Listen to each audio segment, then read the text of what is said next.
$5,000.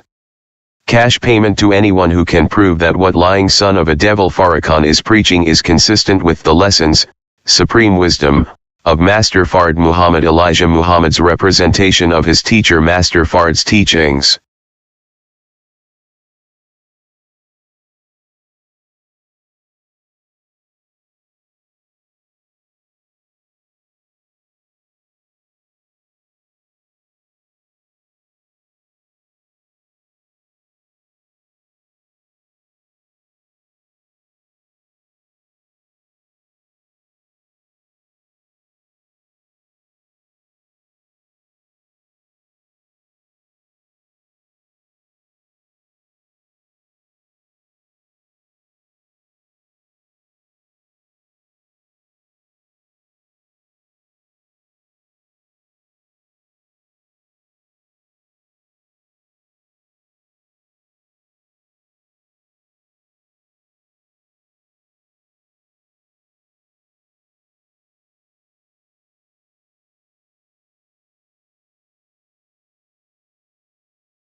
Assalamu alaikum, sisters and brothers. Sulman Rahim here, Vessel of the Covenant, Breaker of Seven Seals.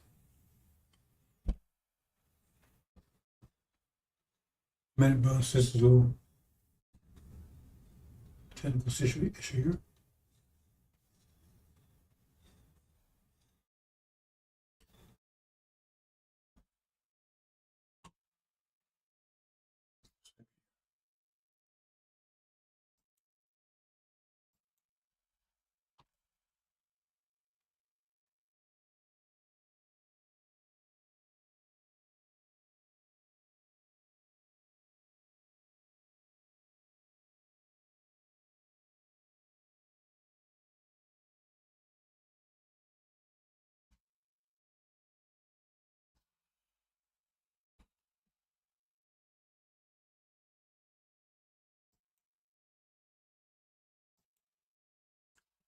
Okay, brothers and sisters, follow from yesterday.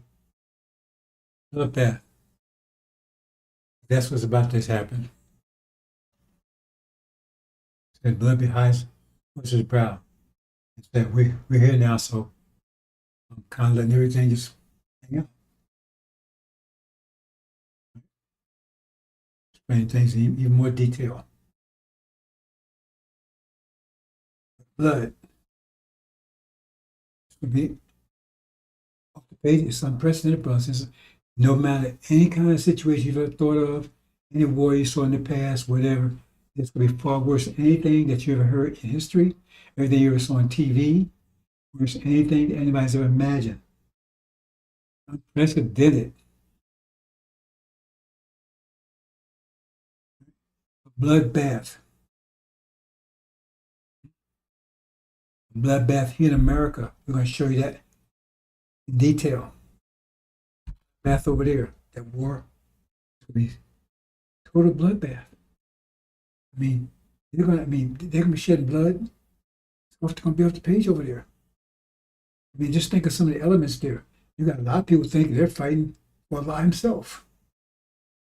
You got a lot of people thinking that way. You know how they blow themselves up and all like that? So they're going to fight to the death.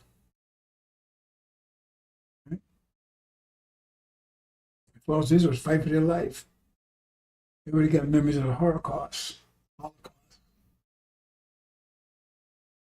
And the weapons would be the most powerful weapons they can produce, short of nuclear weapons. They won't be able to match 100 or prevent the use of nuclear weapons. They're going to let all of it hang out for our sisters.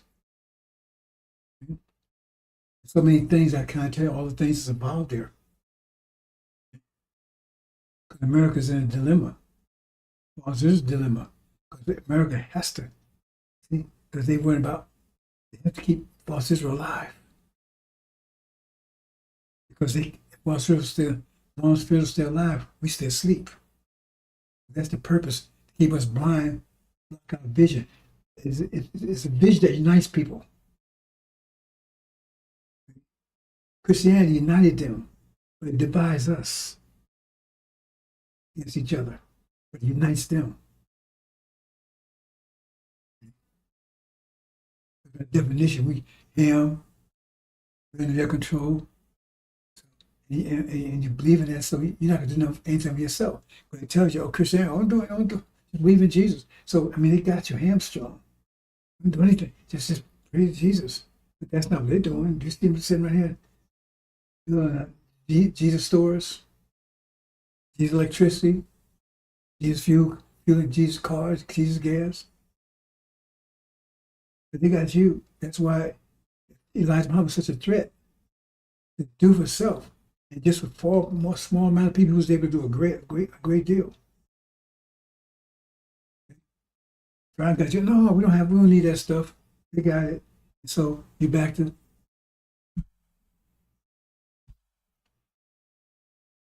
they're doing for us. You know how dangerous that is, brothers and sisters. Let me show you something.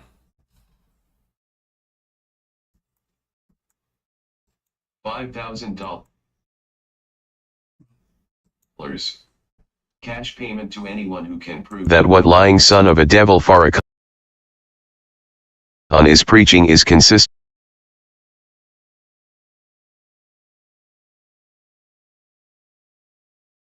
$5,000.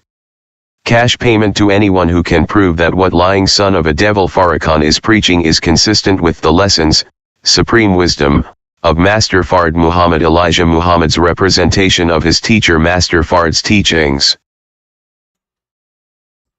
That in itself speaks for itself, brothers and sisters. That's been out there for years. Years. And no one's ever stepped up. Oh, they nasty grams and smart remarks and all kinds of stuff, but no one's ever, I can do that. Well, I mean, this be easy. Don't you want $5,000? If you listen, that's easy.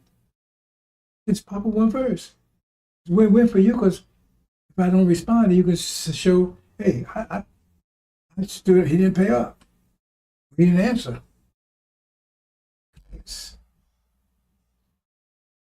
That tells you that they know that he's a fake.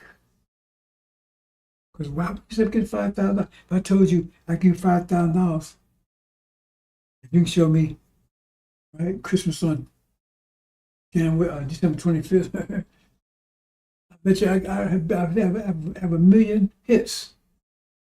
I guarantee I have a million for Zanga down. I put out there, and I give, if you can just prove to me, right? Because I remember I told this brother not too long ago at the gym, and I said, you can't find Jesus anywhere. I told him I'd give him $1,000 if he could find Jesus, the name Jesus, anywhere in the Bible. He let me finish my statement, right? I got it right here, went to the phone. I said, hold on, let me finish my statement. I said, but it's got to be a Bible that's directly translated from the manuscripts. Because he was off and running. He don't get that $1,000. Man, he was walking finish out. He's pulling the phone out. Boom, I Google it.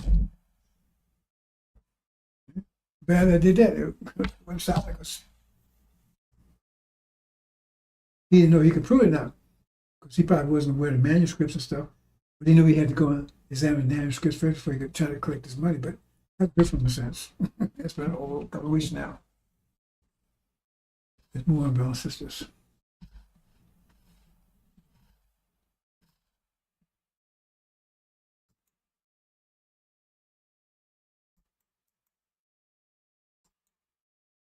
Do you then believe in a part of the book and disbelieve in the other? What then is the reward of such among you as do this but disgrace in the life of this world, and on the day of resurrection they shall be sent back to the most grievous chastisement? And Allah is not heedless of what you do. 86 These are they who buy the life of this world for the hereafter, so their chastisement shall not be lightened, nor shall they be helped.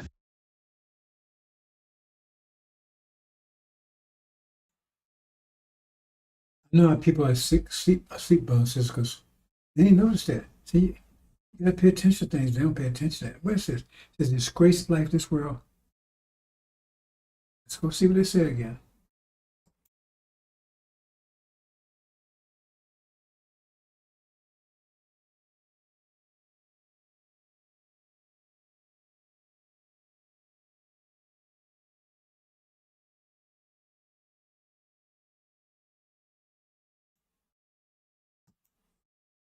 says, for them is disgrace in the life of this world. On the day of resurrection, they should be sent back to a grievous chastisement. There's two conditions, dear brothers and sisters. Disgrace like this world. On the day of resurrection, they sent back to a grievous chastisement. When's the day of resurrection? There's no four winds blow. It's if they attack us. See? So that means this grace is coming between now and then. What's the disgrace? It's back to Beta by Farrakhan. It's the disgrace. Something, because remember, when the NOI is taken down, that's not the resurrection yet. The resurrection will take place until after this after preaching all the world, they attack us, then the four winds blow. That's the resurrection. So, but somebody in between there, somebody gets a hold of them and humiliates them. Disgrace like this world. And then a grievous chastisement. That's when the thrones are cast down. And then they're humiliated to the most terrible humiliation. But the chastisement is most grievous. So first you humiliate it. How do you humiliate it? Oh, it's exposed. They're exposed to the lies and stuff they are exposed. Right? And captured. Okay? Because it has to be said, to be what it says, turn back. Let's look at the words again. You don't pay attention, nobody pays attention to these things, brothers and sisters. Yes. And they were sent back. Sent back. So you got to have them. Disgrace them. They sent them back to the most grievous chastisement. Sent back where? Back to the devils. Remember, that's what Legion wanted. He wanted to go back to the swine. All this stuff connects, brothers and sisters. I make the connection stronger and stronger now because, like I said, I'm talking. They listen to everything I say. It says you gotta be very careful because if they figure it out, they prevent it, or they would try. They really can't prevent it. They can prevent the quality of it. Right? But they can take a lot of stuff in the process. Fuel for fire. Right? It's grace. While this world's still going on, life is world. And that's just before the resurrection. Yeah.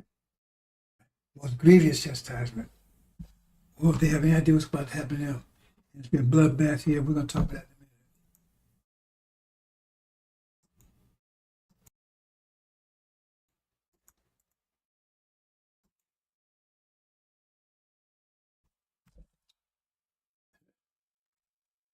Tell you about this will make you incontinent. You need to, I have to keep playing this, brother, but ooh, it makes me sick. I feel like I want to,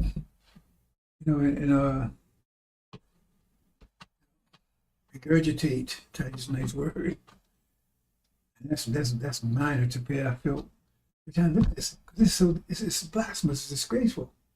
There's no way in the world, if you know anything about Elijah Muhammad, that you could say that has anything to do with him or Master Prophet Muhammad. If you have read the lessons, than anything, and they put it up there like, yeah, man, this is. They put it, Master Prophet put picture up. They say, see, it's not about the skin tone. That's the game they play. Because they say, see, that's Prophet, see, he's white. That's what the lessons say. That's the game they play. Grievous chastisement. See, they don't even have an idea what Son of Man is like. They better start reading what Son of Man is saying. Most of that stuff in here is what he's saying. He's the one who's talking. Do he talk like that? See, I don't say, oh, well, see him because they're going to see something they never saw before. It's not he wasn't here. See, so every eye will see him. Well, he didn't come from the clouds, he come from here. So what was the difference? They see how he is. And like I said, when you see him, you see how he is. Really? Because you deliver a message, you got to do the message right. It's like with Jonah. See? He didn't want to do that, but if you're going to do the message, he went to deliver the message. It caused a lot of problems, so he got angry. Because he's going to say, well, I don't believe this message, but this is what the God knows. He'll teach it like he believed it. Or he wouldn't be doing, I say, I don't do anything half-assed. It says, you got to go and say, even though you might don't believe I'm going to do it, but you got to go and teach it like I'm going to do it. That's what he did. And then God didn't do it. He got really angry, but he did it right.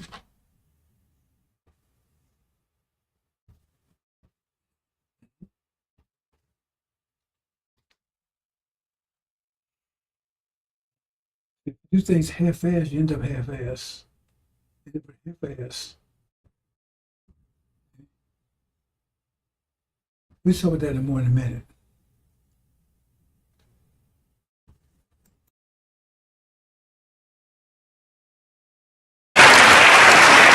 I gotta do this. Do you mind? Yes, I'm gonna do something. I don't want to put my brother on the spot. See, this is this. This is something else. Love and faith transcends color. And the reason why we embrace Father Flager as a brother is because we find him on the battlefield of justice, being a true disciple of Jesus. And the last thing I'll say is, you'll never call us racist. Yes, sir. Yes, sir. Because this day that we honor, Yes, sir. Master Fard Muhammad, if you see an image of him, put his image up. Yes, sir. That's the man whose father was a black man and his mother a Caucasian. And how many of us have a parent that's a Caucasian or grandparent? It's not about color. It's about our submission to the will of God. And in that we find common ground and unity. Yes, sir. So I'm only one shade lighter than you, so. And Mustafa may be 4 more shades lighter. We a family. Yes, sir. Let's stay a family and be a family and love each other as God would have us to love each other. We love you, Father. Happy Savior's Day. Thank you. I had to do that. We love you. One more time, brother. 3. I have trodden the winepress alone, and of the people there was none with me, for I will tread them in mine anger, and trample them in my fury, and their blood shall be sprinkled upon my garments, and I will stain all my raiment. For the day of vengeance is in mine heart, and the year of my redeemed is come. 5. And I looked, and there was none to help, and I wondered that there was none to uphold, therefore mine own arm brought salvation unto me, and my fury, it upheld me. 6. And I will tread down the people in mine anger, and make them drunk in my fury, and I will bring down their strength to the earth.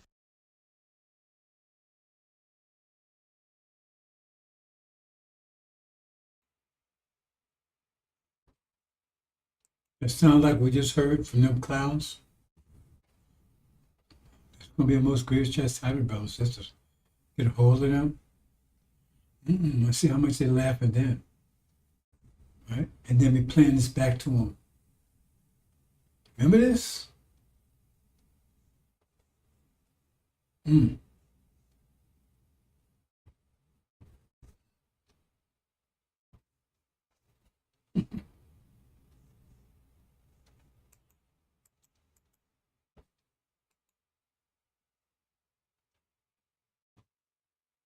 Okay, the bloodbath. Get to my main topic, brothers and sisters. Now see here, I hope I didn't mess this up. Now what I'm showing here is like, see the gold, that's the original nation. That's our brother Esau, black, which you call Africa. Then you got the Asian nations. Then you got yellow nations, Oriental nations, right? So I'm showing here is the white nation in the center. They're controlling these nations. And see how much force they have on this one. You got a lot of pressure on this one. That means a lot of oppression, right? How much oppression they put on us. Then the next level is on them. Next level, because remember, much of that C-bomb. Right? So the thing is, what I'm trying to point out here is, I don't know if you're going to stand and master this, but I'm going to try to make it as simple as possible. It's beautiful when you think about it, right? So, with 40 years, we could take that much before we blow. We could take that much. It's like you carry so much weight, right? Take that much weight you're supposed to submit. Say, well, we could. At 40 years, we'd blow. We couldn't take it anymore. But see, the thing is, the reason why you have it like that, right? Because it's how brother Esau, see,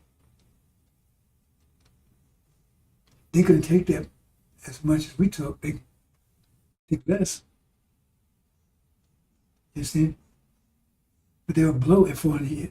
But put it this way, it would take 40 years, if then to blow, because if they was put as much as we was, they would blow a long time ago. How you know that? Because remember Haiti and Jamaica? See? So they was able, because they put that much pressure on them. So they could handle that much pressure for 40 years. Brown Asian, they could handle that much pressure. We're in on that much. You understand what's going on here? That means that's how powerful their sea bombs would be. You get it? That's how powerful their sea bombs would be. Because it take 40 years, they can, but if they took as much as we did, wouldn't be able to take it on 40 years. That's right. Haitians, they couldn't take it. They blew 100 years ago. We was able to hold it, take it in 40 years. At the lower level, they could take 40 years. Because they all blew at the same time. That's the point. They all blew at the same time. That gives some idea about what's about to happen, brothers and sisters. They all blow at the same time, but different levels. We blow at the most powerful. We got the most powerful sea bomb. Africa, remember, Africa was able to take, because they did everything that all these other nations things in Africa too. So Africa was able to defeat all of them, but not us. Asia was able to defeat Orientals. Understand? Because their sea bombs not as powerful. Because everybody's going to pay back for what's done to them. And devil did something to all of them. You understand what I'm saying, brother? That's it. I thought I pointed out to you. I don't know if you'll catch on to that, what? That's like 40 years. Because if they had to put the same amount of pressure us, they wouldn't, like you see 80, they couldn't take 40 years. They blew up 100 years ago.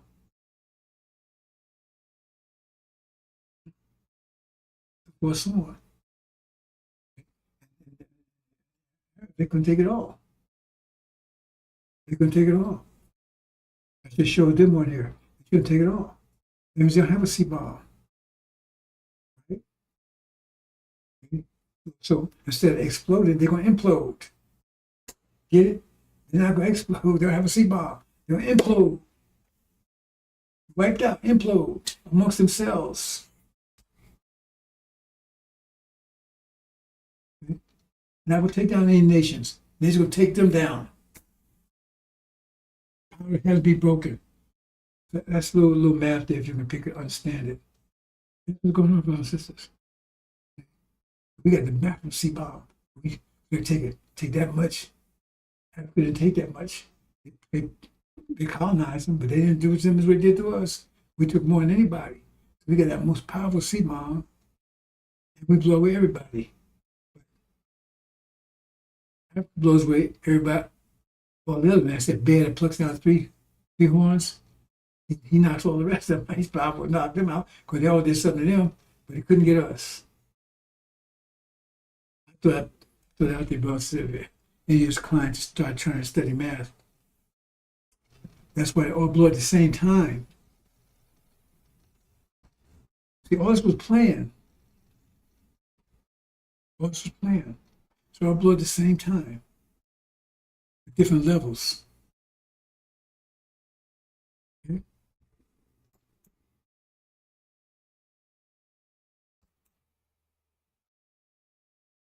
Now, look at this. God said, let us make man in our image, after our likeness. Let me do this.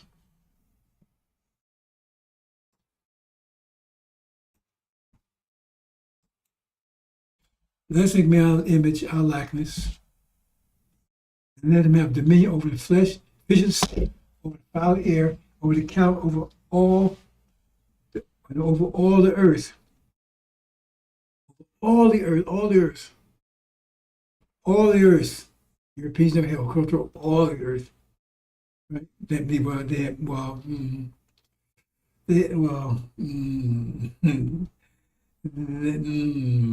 me word that correctly. They didn't have dominion over all the earth. They had control of dominion. Still this different thing. Right? All the every creeping thing that creeps upon the earth. So God created man in his own image.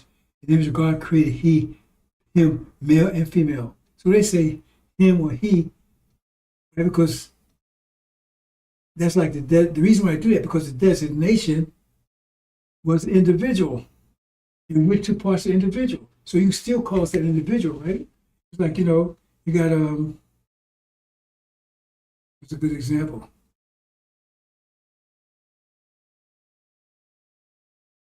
Well, I can't think of a good example. You take one thing, you put it in two parts. There's two parts to that one thing, right? And we got two arms, right? But it's two parts to that one thing. So we say arms, but you have a left arm and a right arm. The arm covers both. But one's left, one's right. So because this language is messed up.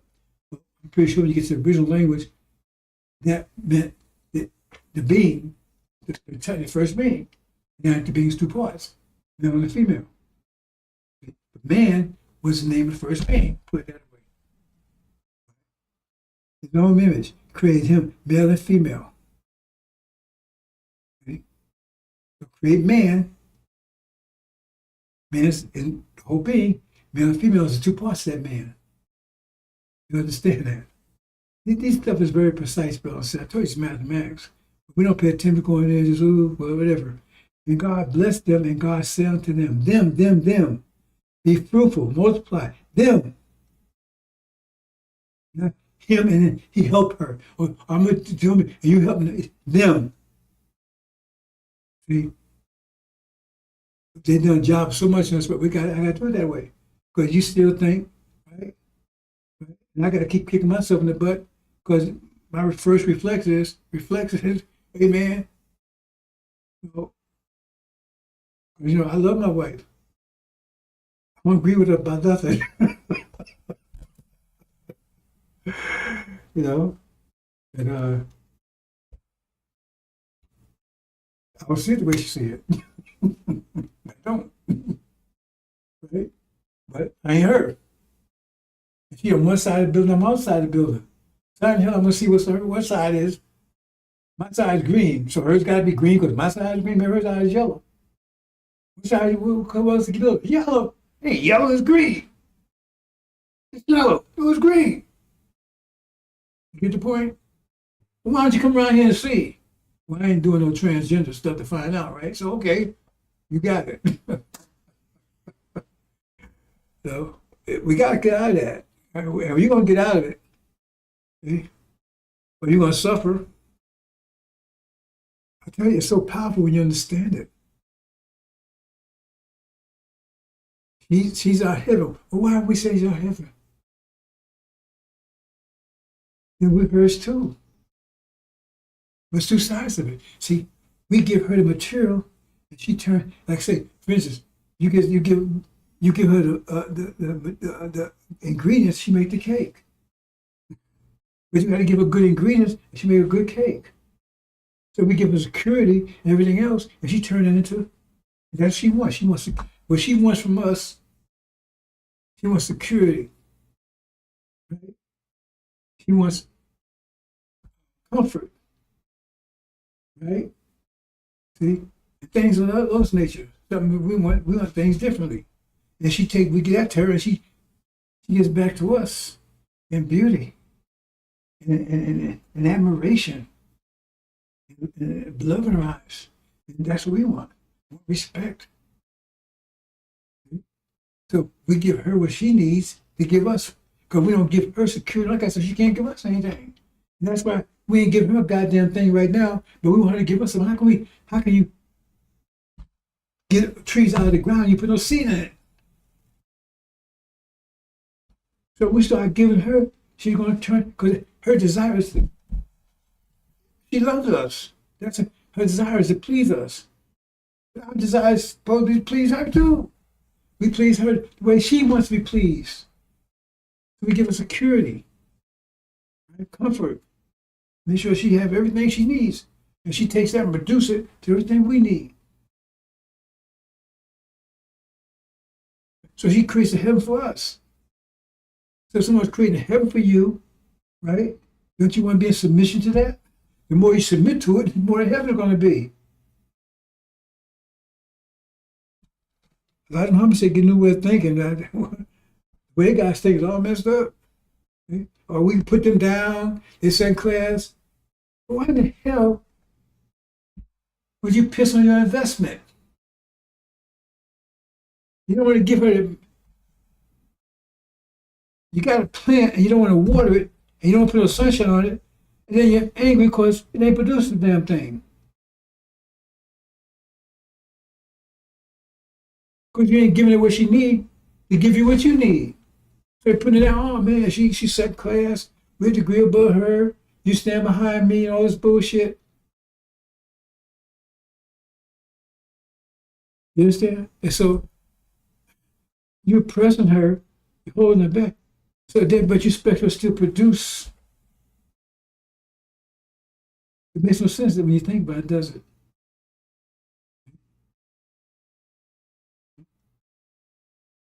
But we both have to have discipline. But the point, that's another story altogether. You understand? We have to have discipline.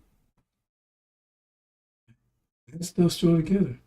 But the problem right now is that, and that's one of the problems going to happen over in that bloodbath over there. Because remember, they've been storing up all that pain. They've been storing a lot of pain over there because they've been oppressed and everything else. You got to do this. How does it make any sense for a man to tell a woman how to dress? How does it make any sense? It makes no sense to me. Because you can make her dress like a man. Then you get mad because she's dressed like a man. That don't make no sense to me. You're going to tell her how to dress. I was thinking the other day, I shouldn't even say this because I got to think this one through. Right? We tell women, now, we shouldn't walk around naked. I'm just thinking this thing through, right? We tell women they should walk around with their breasts uncovered. We walk around our breasts uncovered. We got breasts too. I was just smaller than theirs. So what the hell is going on here? We got breasts like they go. So we can expose ours. They can expose theirs, and the only difference is ours is bigger than theirs. Theirs is bigger than ours. Some of us got breasts as big as theirs, actually.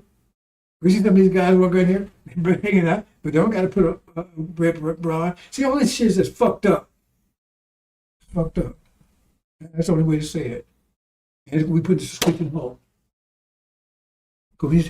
That's why we're crazy. Because none of this stuff makes any damn sense. Because you can't think logically. If you think logically, you go insane here. But nothing's logical. Let's keep on.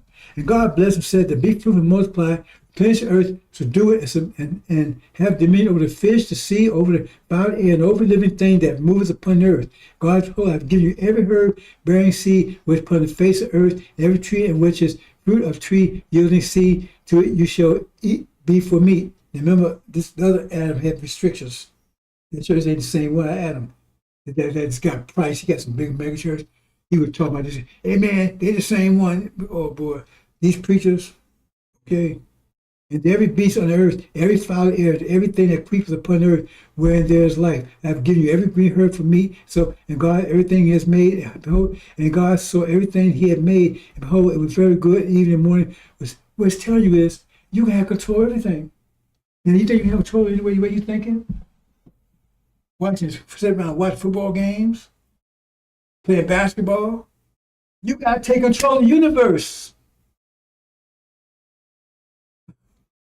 Male and female, we got to grab control back of the universe. Universe is not to do things by itself. We put it there. We have to monitor it, keep it under control. You have to keep control, Earth under control. Who's going to do that? We ain't going to have the devils do it for us anymore. You see what the job they're doing. You better get your head out your behind, brothers and sisters. With the gods, that means, it ain't gods meaning we sit around here and the angels come and feed us. That means we take control of the whole universe.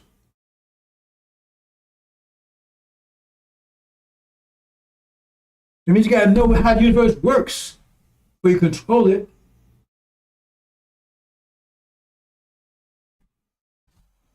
Let me move on, brothers and sisters.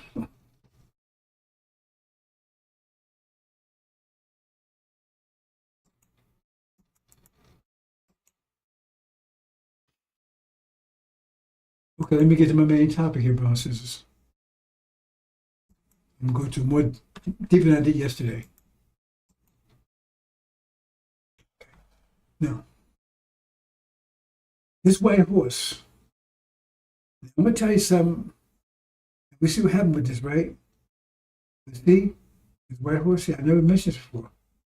Something's going to happen with Obama in the next few days that's going to get your attention. That's what I'm going to say. Something happened about him, it's going to get your attention in the next few days.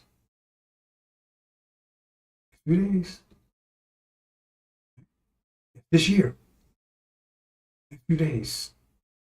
I saw the Lamb open out of 7 seals. Heard 1 out of 4 living say in voice of thunder, be you coming. I saw it look, horse white, and set upon having bow, and gave me a crown.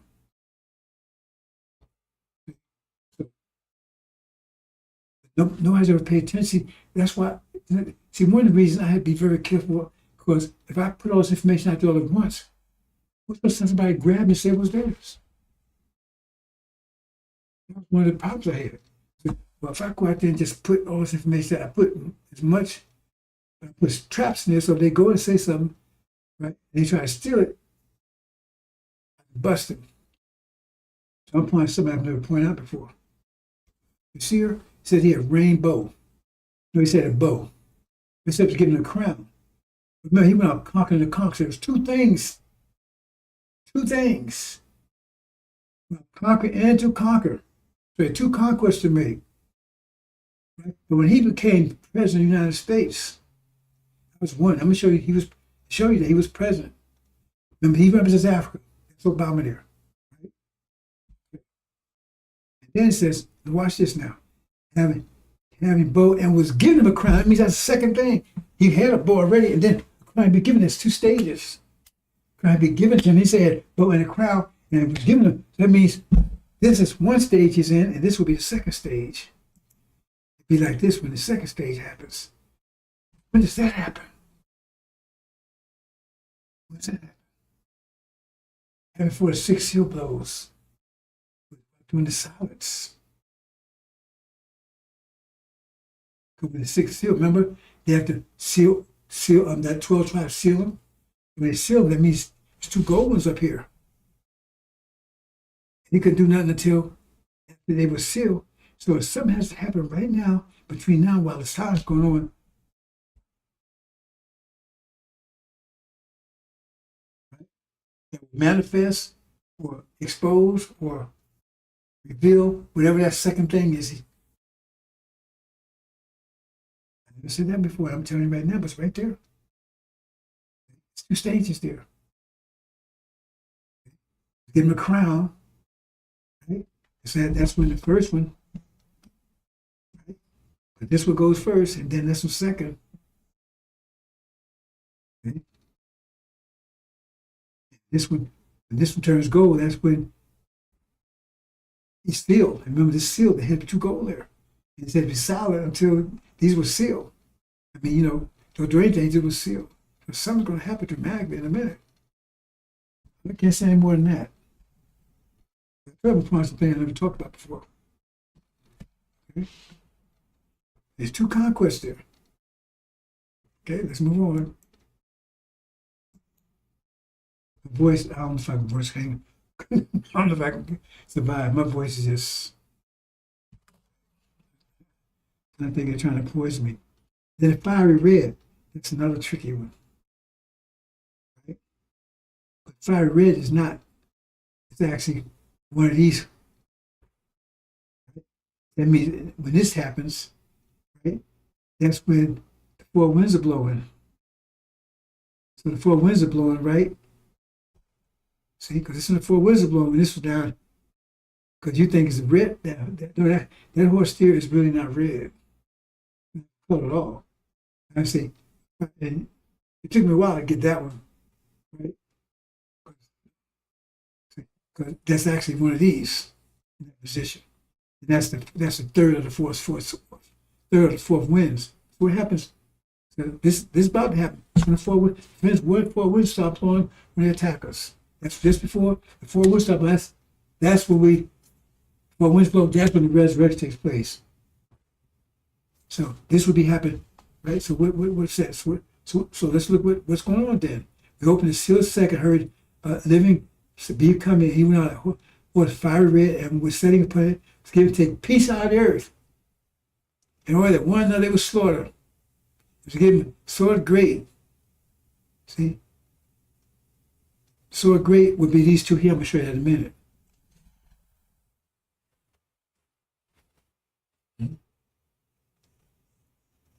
When the time of the resurrection, they're going to be bloodbath.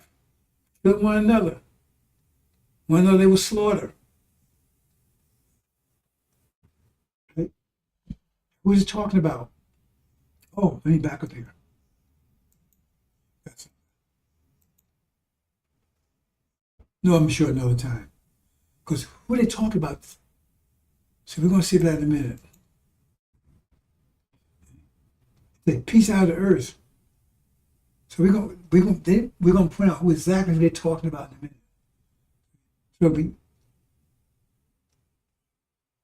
hell. What's happening? See? Okay. So another one. And then here, the black horse. That's talking about setting a yoke in the hand of him. See, the hand, Adam, he's a hand. See? He's covering this. And so it says, wheat, that's the wheat there. And the barley are the other three, the demons. Right? And the wine, that represents, so they're in this situation right here. Right? So, and it says, and her lips say, and all, okay. So what's going on here? You got wheat and you got, we'll split in a minute. What's the next one? Then it says greenish yellow. Pay close attention to this one. Open his fourth, seal of fourth, voice of fourth having saying, "You coming?" And I saw it. Look, a greenish yellow horse, and set upon it, named to him Death, and Hades was following with him and was giving him authority. This is where it goes. Authority. He's given authority. What are you talking about? Authority, right? The first one, somebody, he was given authority over the fourth of earth. Remember, the earth represents Russia, Europe, Britain, and America. Because that's where there's only 4 parts, with 1/4. So it's talking about these horses. We're giving authority over a fourth of the earth. So which one are these talking about? Which one he's talking about? So we can narrow it down because that first one represents Africa. So he said Obama, whoever this person is right here, right? He's African, but he would have he be African that has authority over one of these European countries. He ruled in one of these 3 countries, one of these 4 countries. You know, the only country that had a black ruler was America. That shows you they must talk about this one. This must be the 4th they're talking about. Give him authority upon the 4th earth to kill in long sword. That means America is the one going to kill in one sword. It's the one that's going to have a famine, and it's the one in death and by the wild beast earth. We know from with Daniel, that's the goat. By the wild beast earth. Remember, these are the earth. So they're going to attack them. See, but that's the 1/4 they're talking about. Because we know it's talking about one of these. So which one had a? Remember, Obama is not one of us. He's an African. That's why he goes through Holocaust with us, and that's how you know that's who he is too. Because it'd be an African person, according to Injil, that would have control over a European country. The only one that's been that, so that locks those 2 in. Let's move on, brothers and sisters. Gog, Magog, 1/4 the earth. Here it is. It's given authority upon the 4th earth. Having bones, give him a crown. With conquering to conquer. Okay. And this one right here. Now this, remember, the 6 seals blowing now, because both of these are, right? And this is 1/4 the earth. Yes, you have control over. Remember, this was the first one. That was have control over now. Well, in a way, you could say the same thing because he's going to attack. He's going to be with the Hayes when they attack America. But I'm not going to that right now. What was given a crime now, conquering, and 2, he might conquer. 2 conquests. Given upon authority. 4th earth, that's the 4th earth. So being African, I have a focus. The red one, that represents Africa. You have control of 4th, and that's the earth. Let's see, to America. Let's go on. Then the fiery red, right? Giving him authority upon 4th earth to kill in long sword. Right? Now the sword, maybe I should have put it up here, right? But, well, let me back up. Maybe I'll show it another way.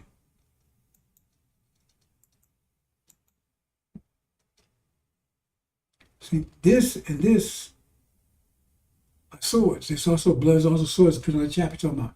Swords. Right? But remember now, next. This one here, the fiery red horse, remember what he is now, previous.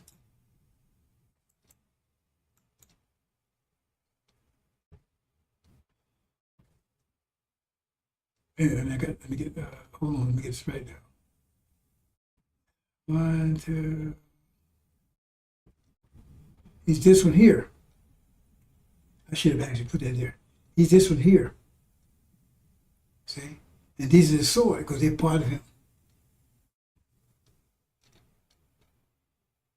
Let me show again. So that's why I was giving him a sword, because they're all part of the swords, right? And so that's what it says. And so here it is. Remember, the 2 that was here, I probably should show that a little better. You know, you do it by yourself, you see one thing, you start talking to people, then you see another way. Okay. It's 2 right here. Right? This one hits America, and this hits Britain. Right? Okay. Remember, this is the one. That's why it says to kill a long sword. And who's that? That's what America's going to get. Right there. That's what I'm talking about America again. Given upon the 4th of the earth to kill a long sword. Given to take peace out of the earth, no, they will slaughter. Right? So who's represents? This represents the blood again. Okay, let's move on. Then the black one, famine and death, right? Okay. Then the wheat also represents the nation of Islam. They got the wheat. The rest is barley. That's the demons, right? Here it is right here. And it says, and it's three of them. Three barley was one wheat and three, and there's three right there. So it says, right, and so in famines. So they bring famine. So this is it. In other words, all this happens at the same time. In other words, that's the demons. That's the locust. The locust war. So they got the sword. They've been attacked by the swords. You know, that represents the four winds, right? And then the demons. Did I miss anything so far? The white horse. Right? Okay, and then the first riddle. That's the sword. And then the black, yeah. There you go. They're talking about all these things happening in America. They talking about all this stuff is talking about what's happening to America. That's what's happening in America. That's what they point out. 1/4 of the earth. So it's all things happen here. But we understand things about men's hearts feel those things come from earth. We know something similar happened over in the Middle East. Now it's here.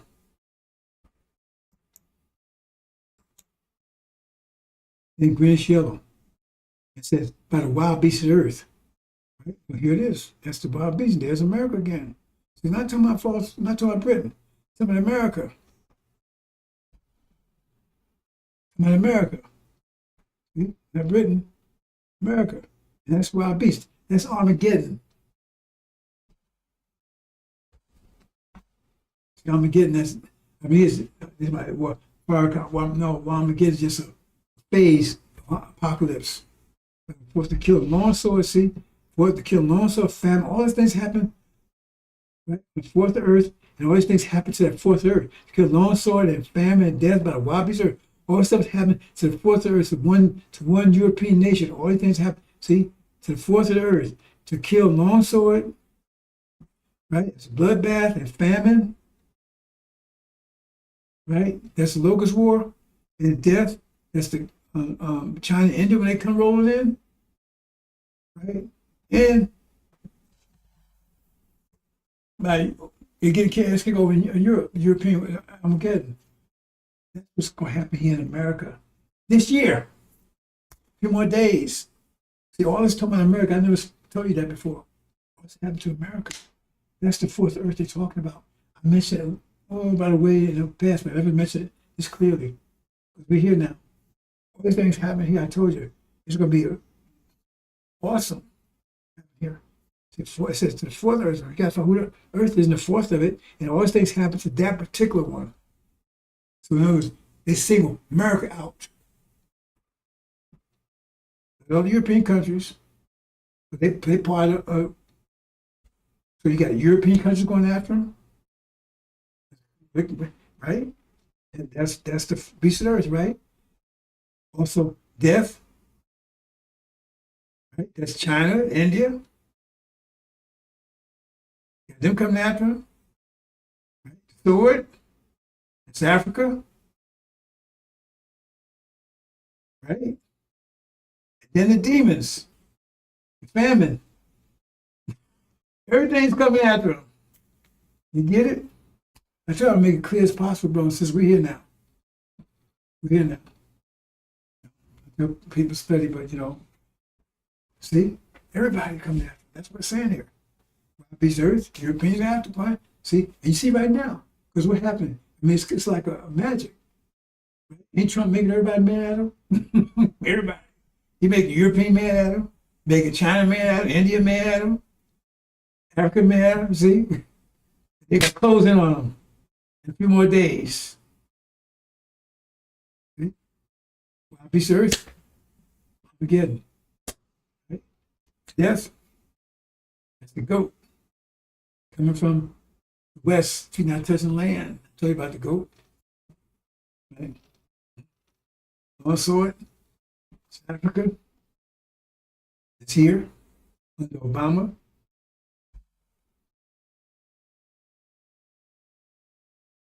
He's gonna lead it because when it happens, they're gonna look for leadership. Right? He's already said everybody knows him. He's a president. He was a president. They know he's African. You understand, brothers and sisters? We're here now. Silence. And that's what I talked about yesterday. You know about the fifth seal? I know what the fifth seal is. That's where silence is. Don't say anything during that period of time. Silence. We are right now. When that sixth seal blow, when that sixth seal, now it's over. The sixth seal. All I just showed you. I just showed you, brothers and sisters.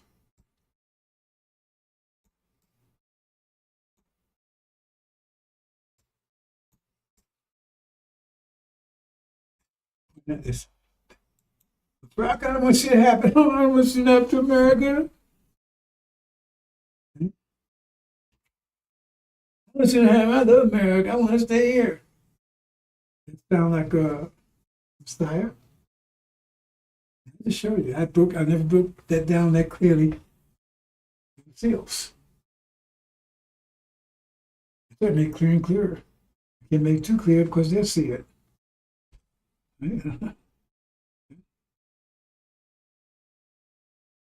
So that's two witnesses.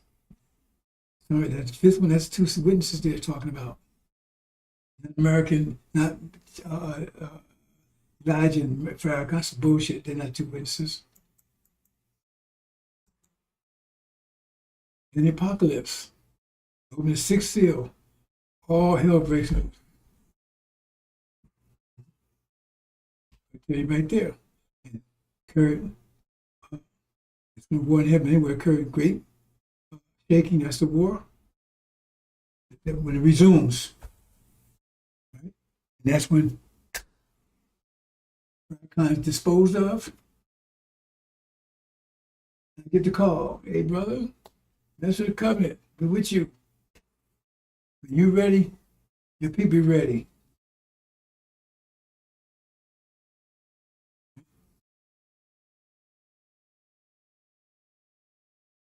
That's why the war is going on.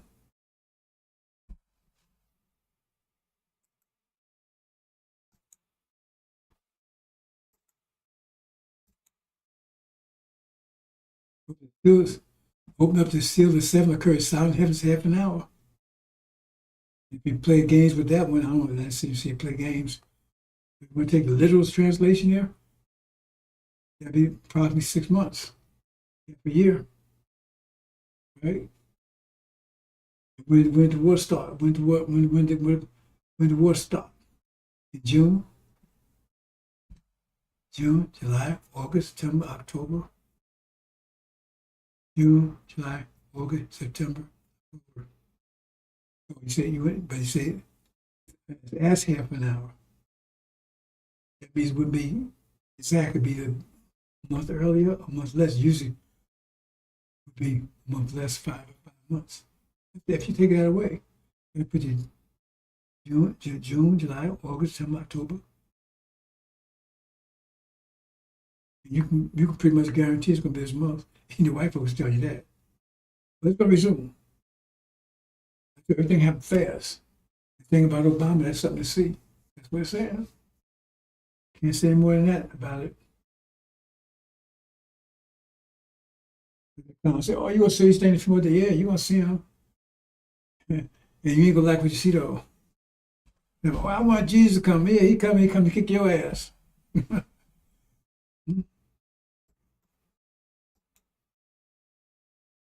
Now, so see, if you read this closely, right, it says, Then after half an hour, then they start blowing trumpets, four winds. That's the way you have it stood upon the four corners, right? And this is where the 24,000. But only one, if you read the translator, only two seals. That's top and the bottom. That means they had to wait till the gold, all gold on top.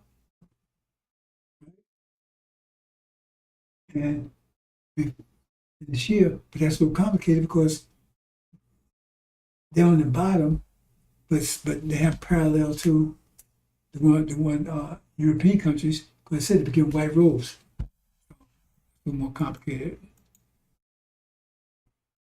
They said it gave me, see, some of us right here, right? So they're actually on the bottom here. If they get white robes, that means they'd be sitting here, but they'd be technically here because, right? If you understand it, anyway. It says, it told them to wait. It said, and when opened the fifth seal, I saw underneath the altar the souls having been slaughtered through the word of God, through the witness they were having. Elijah and Farrakhan slaughtered. They cried a voice great, saying unto the wind, Master, holy and true, that you are judging and you have avenged the blood of us and had upon earth, upon the Europeans, right? It was getting them rose white, put in this position right here.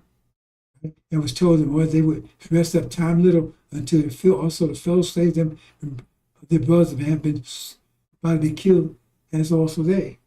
In other words, that's Syria talking to. The first Iran was taken down, beaten, and attacked and everything else for 8 years or whatever war, and then it went after Syria. And then after that happens, then it's going to take place. Right. How long after they took down Syria, the war broke out in heaven? That's long. I told you it was coming. So it wouldn't come until after they took down Syria. That's what happened.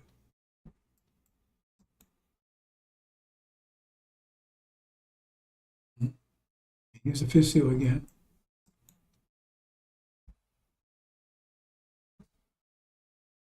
Fifth seal, make sure it occurred. That's the war. Some come black. That's when the horse race, that's black horse race. So in Nation of Islam, the thrones cast down, you take control of Nation of Islam.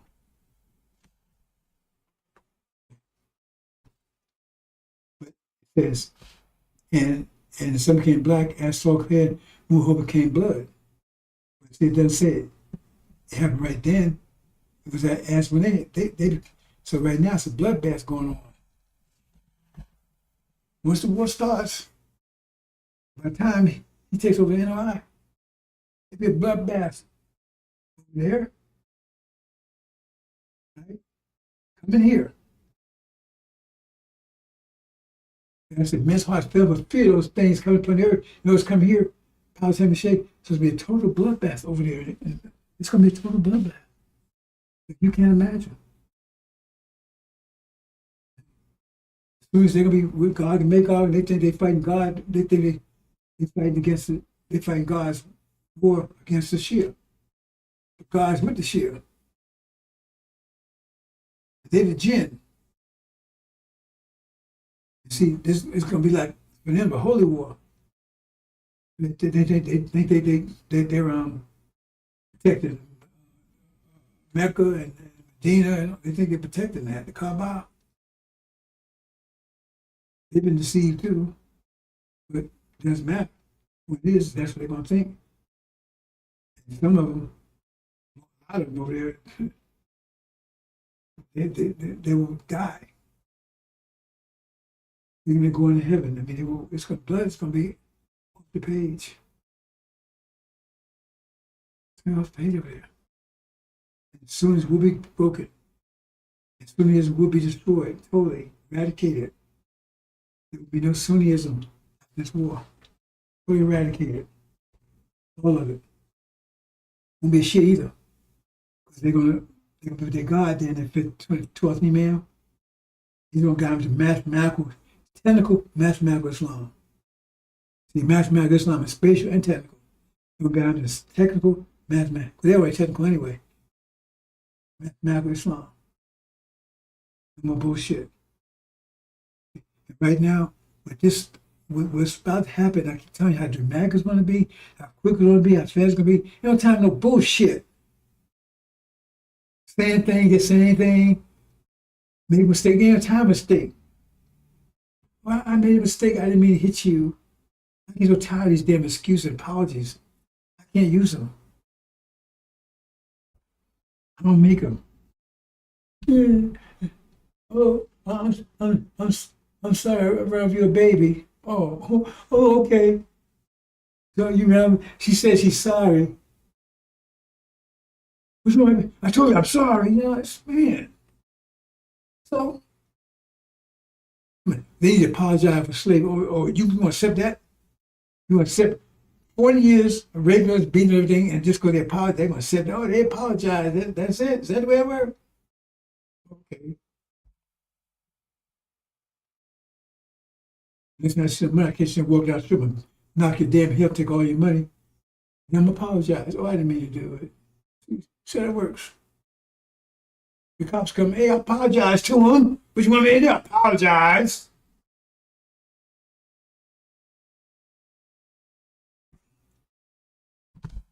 Do things right and exact.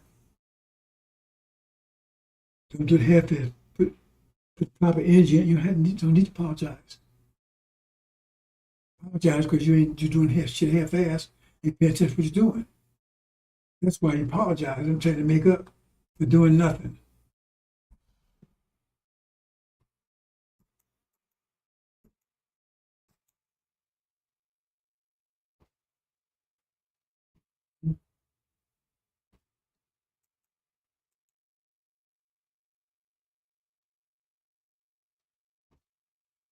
The Lord said, oh, I am against thee, excuse my judgment, midst of thee, inside of the nations.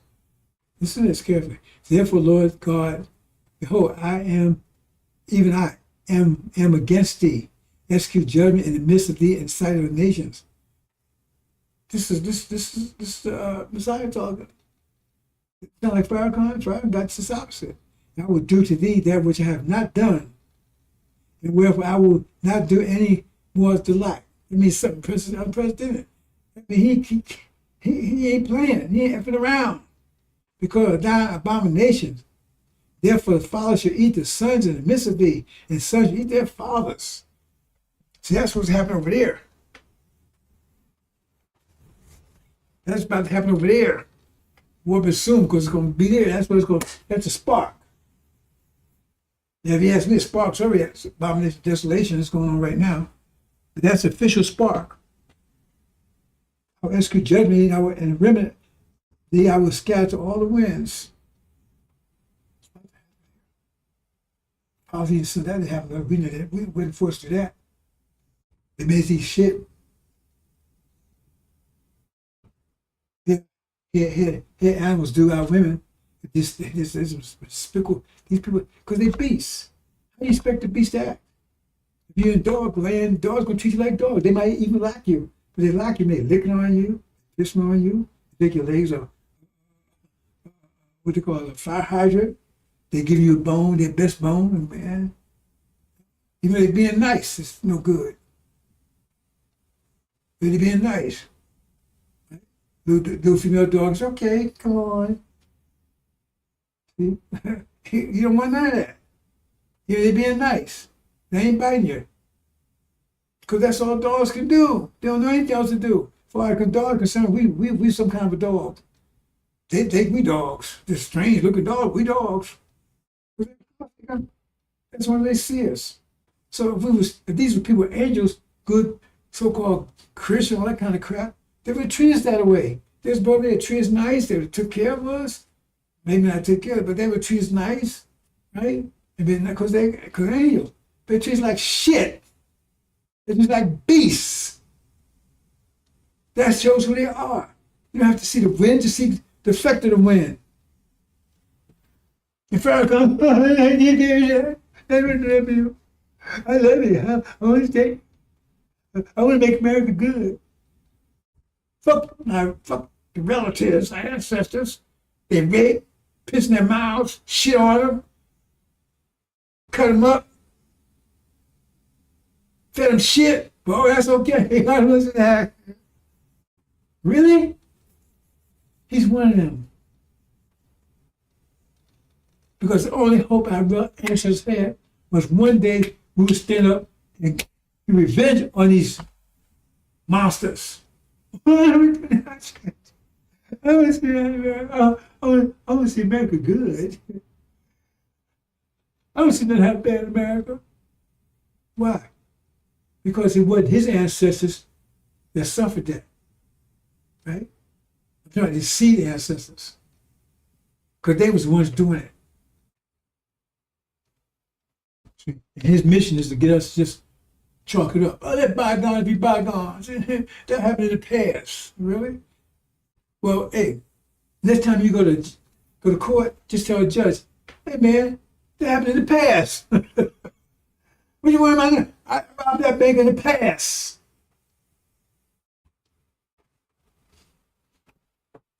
I shot her in the past.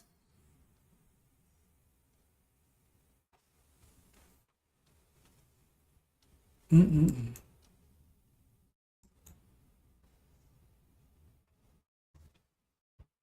At time to end, the king of South should push him. That's what's happening right now. King of South represents America, Britain, and false Israel. God can make God false Israel. And the king of North is Iran shall come against like a whirlwind. They telling you right now, these white folks tell you, if they get back, this is Iran's coming like a whirlwind. They're going to tear their ass. They even tell that. I mean, even they even saying it. They don't see it in the prophecy. But just from a practical point of view, they say, man, we're ready to go. You're going to wake up in a minute, brother, sis, but like I said, you're going to wake up in terror. You wake up in panic. And with horsemen and many ships, and shall enter the country and shall overflow and pass over. It will be whoop everybody's ass. You're going to take control all the countries. And you enter the glorious land. So what you call Africa, and many countries overthrown. This is Iran, and will overthrow all of them. But he shall escape out of his hand, even Edom and Moab, and chief of the children of Ammon, which most people think that's Jordan, right? And he shall stretch forth his hand up also upon the countries, and the land of Egypt shall not escape, right? We're talking about America, right? But he shall have power over the treasure of gold and silver. That's us. And over all the precious things of Egypt. Remember? Because we the precious things of America. That means we're going to be over there. That's what I'm trying to tell you. We're going to be over there. They're going to have authority. Remember? Because they remember, Master Muhammad will rule with them. See, you got to put things together. It says, he will rule with the rod vine. They're the rod vine. They will rule. They have control of the land. Right?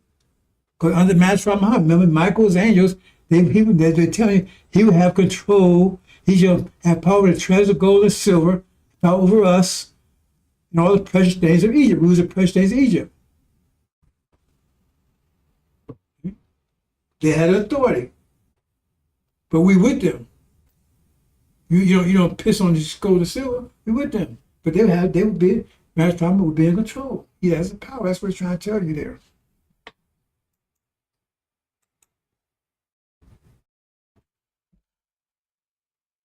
And it said, one man clothed in linen was upon the waters and the river. How long should it be to the end of these wonders? I heard the man clothed in linen, which was upon the waters of the river, held up his right hand, left hand to heaven, and swore by him that lived forever, that it shall be for a time, half time. I explained that previous, right? And we shall have conferences, gathering of power, holy people. That's snares. There's going to be bloodbaths over there. Good bloodbath. The other thing is, too, the women are going to be involved in it, too. And some of them are going to turn on the men. Remember, all this shit's been holding up for 20 years. Everybody took as much as they could take. Everybody's exploding. All at the same time. We got the biggest explosion. All be exploding at the same time. And the females, they're going to explode, too. They've been oppressed over there. Who they going to explode on? That's why I say be careful here. We don't want our females to explode on us. That's why we got to tell them, understand, and we got to get ourselves together and protect them through tribulation and show them, right? Earn their respect back so they understand, right? That's why if you listen to Farrakhan, we implode on ourselves, we destroy ourselves. We have to understand. understand who they are, where they came from, and everything else, realize that if we ain't the one that did to them, if we was doing it to them, because what is it to us? They gotta understand that. Otherwise, they're trying us too. After all the shit they done went through, but a lot do blame us. That's why it has to be clear. You can't be started talking bullshit, saying stuff you don't know what the hell you're talking about. Because everybody has to have a clear understanding. Sisters have to have a clear understanding. Because they're going to blow up too. You think they're going to sit and just watch? They're going to blow up too. They're going to blow up worse than more than we. So they have to have a proper understanding that where to focus that explosion at. They don't want to explode on us. We don't want to explode on our nation. We want to explode on the devils. The Pharisees, oh no, we love them. Well, they're going to explode. If they ain't going to explode on the devils, we're going to if you have an explosion, it's going to explode. So it's going to go, which way it's going to go? Go inward? It's going to go north, south? But it ain't going to explode on the devil, so we're going to explode on it. They're going to explode. So they're not going to explode on the devil, we're going to explode on us. Because our can made to explode on us. But look, we were 400 years, and listen to Pharaoh, 400 years, and y'all protect us, and they even beat us and raping us and coming out, taking our children and everything else, and y'all ain't do a damn thing. Hell with y'all. Argument can be made for that if you don't explain to what happened, understand. Because ISIS, they're upset. I don't blame them. I don't blame them for being upset. But they have to understand, have the proper mind back. Okay, if we got a mind if our mind is messed up, we beat our own selves. That's your right. They get mind beat. So why can't sisters have a mind to beat their own nation? They're beating themselves, ain't it? So there's the 5 kind of those clowns, explosion, it'd be uncontrolled. Angel controls that explosion. Giving you a clear mind, clean mind, not some distorted stuff. Some of my shit don't make no sense. Adding stuff here, putting stuff there, distorting stuff. So then you get a confused mind. So when you blow your own self away. I tell people they can't they say anything. Can't fuck around with this. They don't understand. They don't understand because they're going to suffer consequence for doing it when they was told, be careful what you say. But I didn't mean it. Be careful how you walking around here on that patio. If you walk too far, you're going to fall off it. Oh, what happened? What happened to Nancy? She fell off the patio. I told her, be careful. Wish it falls down. That. Can't tell, they won't listen. This is a dangerous message. So you got a bomb in your hand. How you gonna handle it? Play with it? And this is more powerful than that. And see, this men's hearts fail never fear those things as those which come upon earth, but powers have been shaken. Now see, the thing is that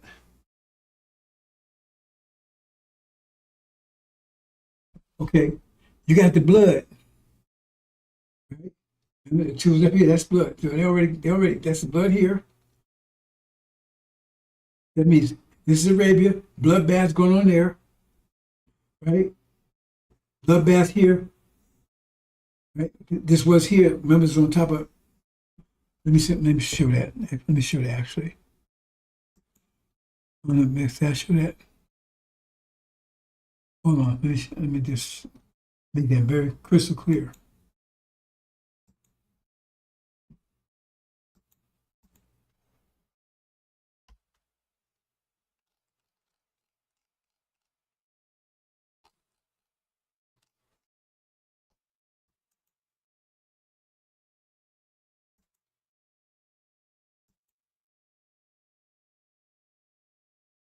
Mm-mm.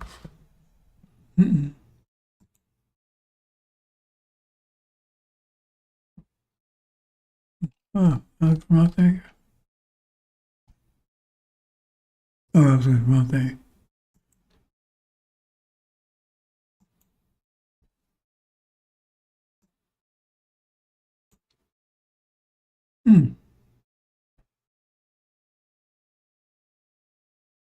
Right there.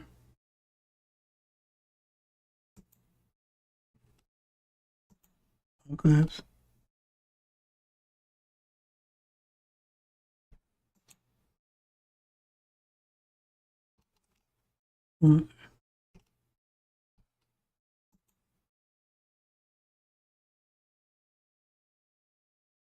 Okay. Right there.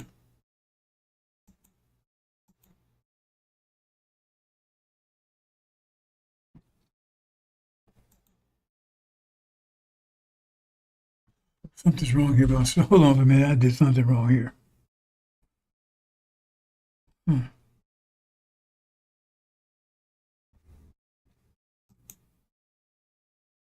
No.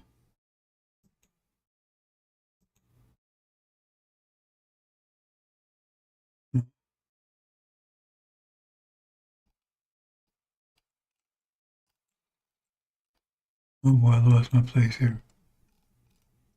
This. This. No, it's right here. What? Right there.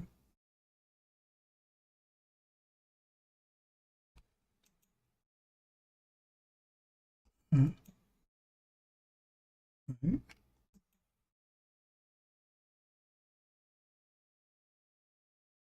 Right.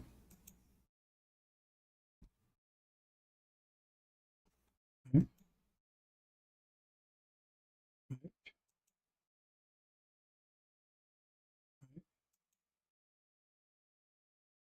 Right. What the hell's going on there?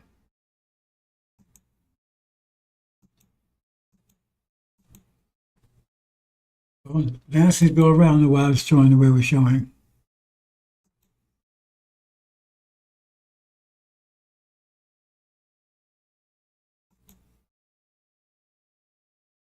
It's crazy.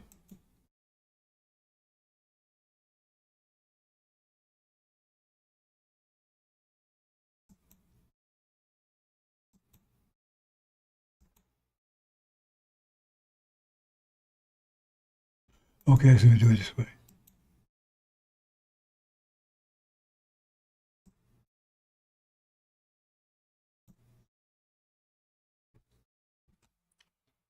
Oh, I'm missing something here. Oh, give me a bounce. This is something in my ear.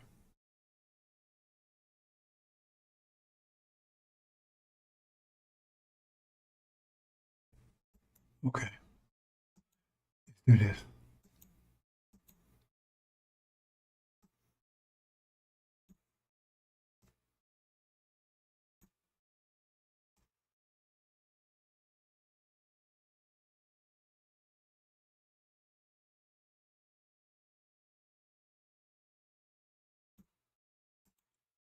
Let me do it this way. I think that's more informative. Okay, I'll do it that way.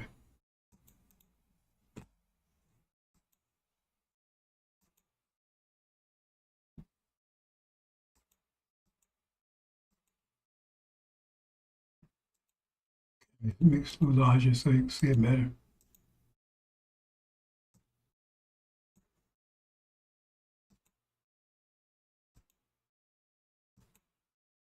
Good brothers and sisters here. That's it. Break the power, holy people, right? Blood. I'm showing here. Let me show this. The God's sequence. See here? When there was that war, where they defeated them, bloodbath here. False Israel. So you got blood in the Middle East. Sunnis, remember, because Michael's angel victorious. Bloodbath as far as Israel and bloodbath in Arabia, Sunni Arabs. Total bloodbath. Brains will be playing. Total bloodbath. When I say bloodbath, I mean it. Soaked in blood. It really needs to be soaked in blood. Switch them right here. Palms have to be shaken. And that's why it says men's heart fell in fear, because the bloodbath they see there, it's coming here. It's going to be worse here. Because you see, you think Gaza is bad? Oh, it's going to be 1,000 times worse than Gaza. Remember, Gaza is just increasing that C-bomb. Remember, this is their consequence. It was damned up. It was told to hold it up for 400 years. We can't hold up anymore, so now it's release everybody. So nobody releasing anything. Nobody's holding up anything anymore. So what's happening? Releasing all the pain they put on us. Plus anything they do to us, you do it immediately. You understand what I'm saying? Or if you punch me in the face, I'll punch you back immediately. So anything they do is backfires on them. That's the backfire. If you punch me in the face, I punch you. That's a backfire. So everything they do with backfire. In addition to they're getting paid back for everything was done in 400 years. Can you imagine that? After a while, you keep punching somebody in the face, you punch you right back. You stop punching. Man, I'm just punching myself. You see, everything is going to backfire. It's a time of backfire. Everything they do is backfire because we're not holding the time of grace over. So everything's going to backfire. Plus, now they get all what they've done for the last 20 years to everybody. Everybody's done to it. So now everybody's paying them back, and whatever and everything America, and especially America, does, it's gonna backfire them immediately. You got bombs, bomb right back on them. So they won't win anything. Everything will be a total loss. What a backfire. We understand, brother, says that's why it's gonna be so terrible. So see this, that's these two, right? That was up here. That's the blood. Remember, these are blood too. It says, men's hearts fell in fear those days come upon the earth. Remember, American Britain represents the earth, right? So they worry about what's going to come here. And it says, because it's similar to this. And that's why it says that like that, because here it is. I never explained it before. I'm explaining it now, right? Because what happens? Here, then there's the earth, and then these blow. So now, remember, two blows, one from, now two of them, same thing. That's what it says. Men's heart filled with fear those days come upon the earth. The powers heavy shake, so where they said this is going to come here, and that blood's coming here. Total bloodbath. Bloodbath they see over there, coming here. What are you talking about? American Britain, specifically America. It's a fig tree. I explained that. That's why I said that way, brothers and sisters. Pay attention to everything. And then it says, when you see abomination, desolation, spoke of Daniel, stay in a holy place. That's what's happening right now. Right? It's about to blow. You got to be surrounded by armies, right? Then let them which in Judah flee to the mountains. You can't, you ain't got time, right? Let him who's on the hoosh top not come down, take anything out of his house. You can't go and get your baby, nothing, you got to go. Neither let him which in the field turn back to take his clothes. Woe to them that are with child. You understand? I explain that so you understand, because they're talking about American Britain.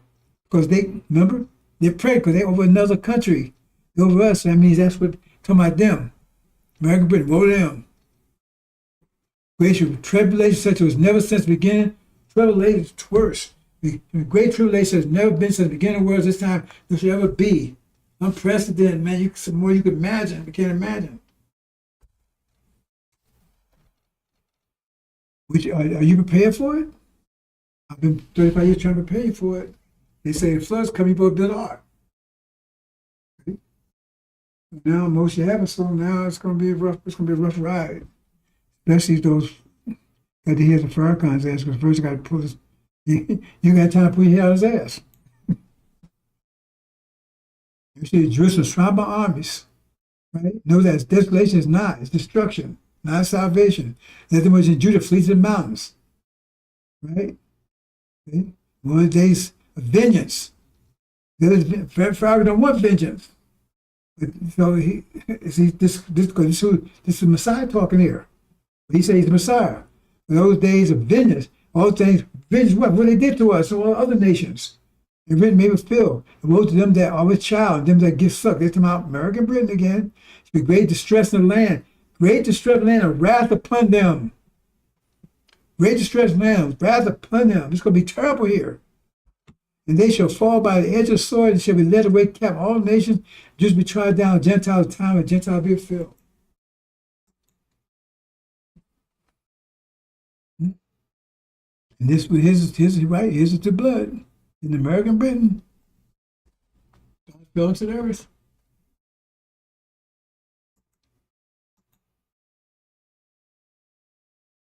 Here's and this was about this America again.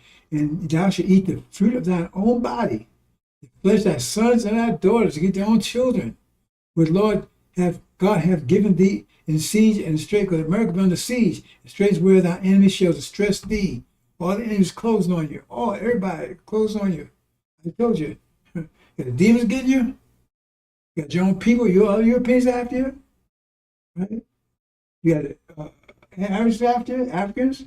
You got China, India, everybody's after you. They're stressed. They even mess with South America. And stress where thy enemies shall stress thee, right? And straightness where, and so that the man that is tender among you and very delicate his eyes shall be evil toward his brother, toward the wife of his bosom, toward the women of his children, which he shall leave. Means that he ain't finished eating yet. So that he will not give any of them of the flesh of the children whom he shall eat, but his own children, and he's going to try to hide it from them. Eat them raw. He's eating them raw. Own children, because he has nothing left in the siege. Everything's, because nothing belongs anywhere. Everything they got stolen, so now they got to pay it back. And a tender and delicate woman among you which would not venture to set her foot on the ground for delicateness, tenderness, her eyes shall be evil toward the husband, her bosom. This is really, she's so petite. Said, she ain't gonna be that way then, right? Her eyes should be evil toward the husband, bosom. She gonna hate her sons. Remember, I tell you, see, the females, talking about the females now, because they've been oppressed too. See, she and toward her husband, bosom toward her son, and toward her daughter, and toward her young ones that comes out from between her feet, and toward her children which she shall bear, for she shall eat them. You don't want children. If she's pregnant, she had a baby, she won't eat it raw. Where thy enemy shall distress thee in thy gates. Okay, that's pretty much it, brother and sister. Well, no, let me play a few things and I'm going to close.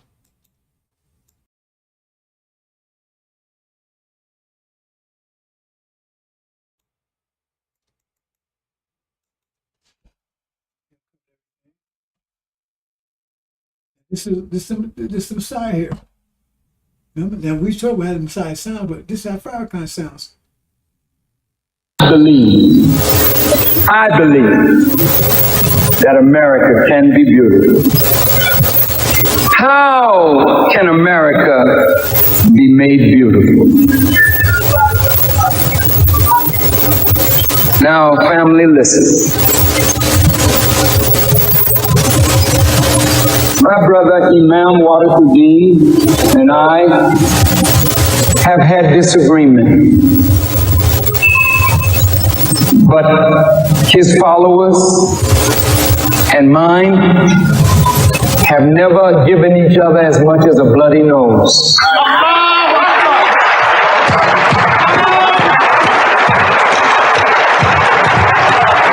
Because in spite of our differences, there's a deep love in us. We don't like the things about our nation that is not good, but I don't want to live anywhere else. I want America to be made right. I don't want to see America go the way of Rome and Babylon and Sodom and Gomorrah. But why won't she go that way? If the men of religion and the women of religion keep silent.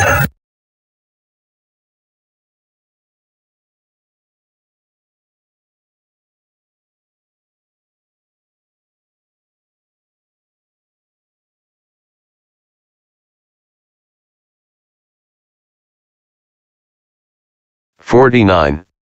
I am come to send fire."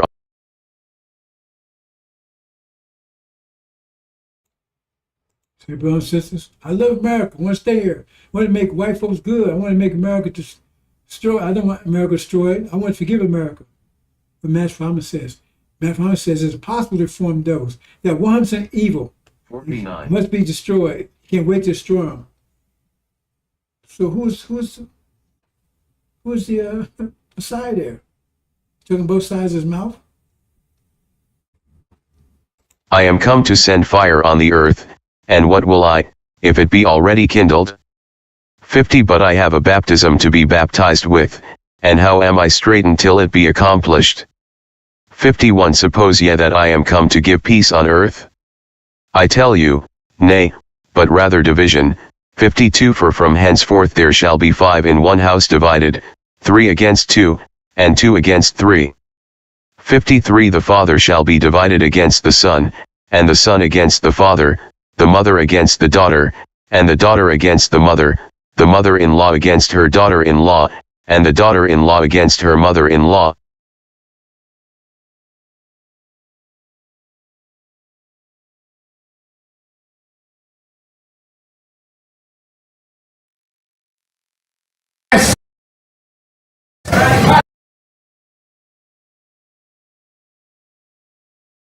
This way he thinks about America. I love America to death, but look how I think about you. When the Muslims were alive, I'll say it again. When the Muslims were alive, you dead as hell now on both sides. Yes, sir, brother Millie. Yes, we are. Yes, sir. That's real, brother Millie. That's real. Both sides. That's real. Wake us up, dear Apostle. When we was alive, we set up schools. That's right. When we were alive, we had supermarkets. That's right. We owned buildings. We owned farmland. We were busy doing something, hiring our people. Well, I'm telling the Muslims, damn it, if you don't come alive, you will die like you are. And I will say, thank you, Allah, because if they're not doing nothing on top of the earth, let the worms eat their ass.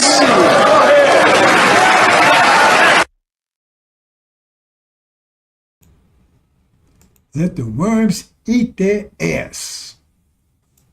That's what I think about you, brothers and sisters.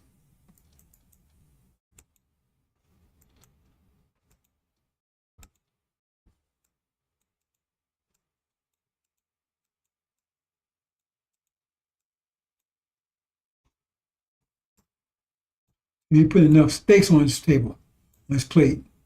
He's a multimillionaire, but he don't have any business anywhere. He's a pimp. The pimp and his sisters. He don't have business, but he's a multimillionaire, plus his son's also supreme captain. We don't have business. So I think about you, both sides, male and female. But for the devil, I was so happy, yo. I was so happy America. I love America. I want to go. I want to go to a place. I want to stay here. Right? That's what you feel about America. But you, I pray a lot of worms. Eat your ass. Put enough sticks on my plate. You ain't working hard enough for me. You kiss my ass well enough. You ain't lick my ass butt real good. Gotta do better. Because you work doing all this for him. Man, most me and everything else, but that he works. Worms, eat your ass. Pray Allah. Not just eat your ass. Pray Allah. But for the devil, oh, I loved him. I was so happy to him. Sick.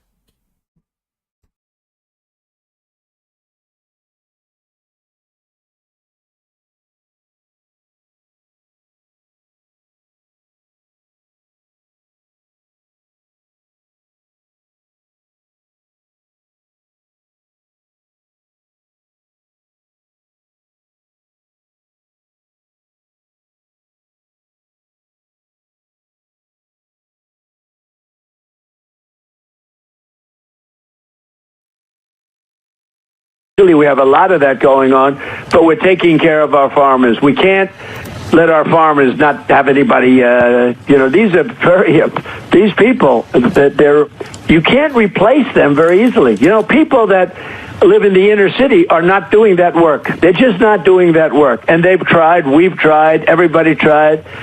They don't do it. These people do it naturally. I said, what happens if they get it to a farmer the other day? What happens if they get a bad back? He said, they don't get a bad back, sir, because if they get a bad back, they die. I said, that's interesting, isn't it? Well, you heard that. Donald Trump is a believer in eugenics. He believes that white people are the superior race. And inner city is code for black people. And he believes black people cannot now work on the farms. I guess they're not good enough for that. So Hispanic people can do it because they have the backs for it. This is what this man is saying out loud in interviews. He is a racist. It's been proven time and time again. The man had Mein Kampf on his bedside table that he would read at night. Enough to let you know where he stands on that. Just more outrageous, racist things from Donald Trump. They want to arrest those who can do the farm work, well, until their backs give out. And then he'll probably ship them to El Salvador or some other country. Just more vile statements from the president and let you know where he stands.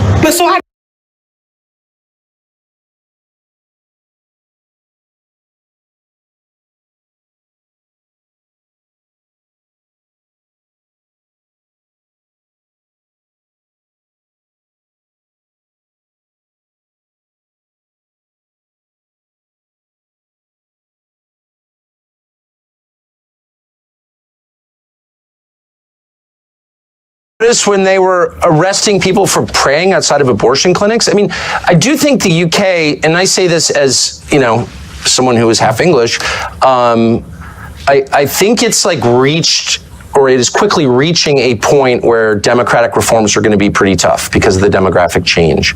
And that, of course, the point of importing all these people is to overwhelm the people who live there who disapprove of the program. So you don't have to care what they think because you just bring in new people, and their will becomes like all that matters. And so I don't think you're going to fix these things through elections at some point, probably pretty soon.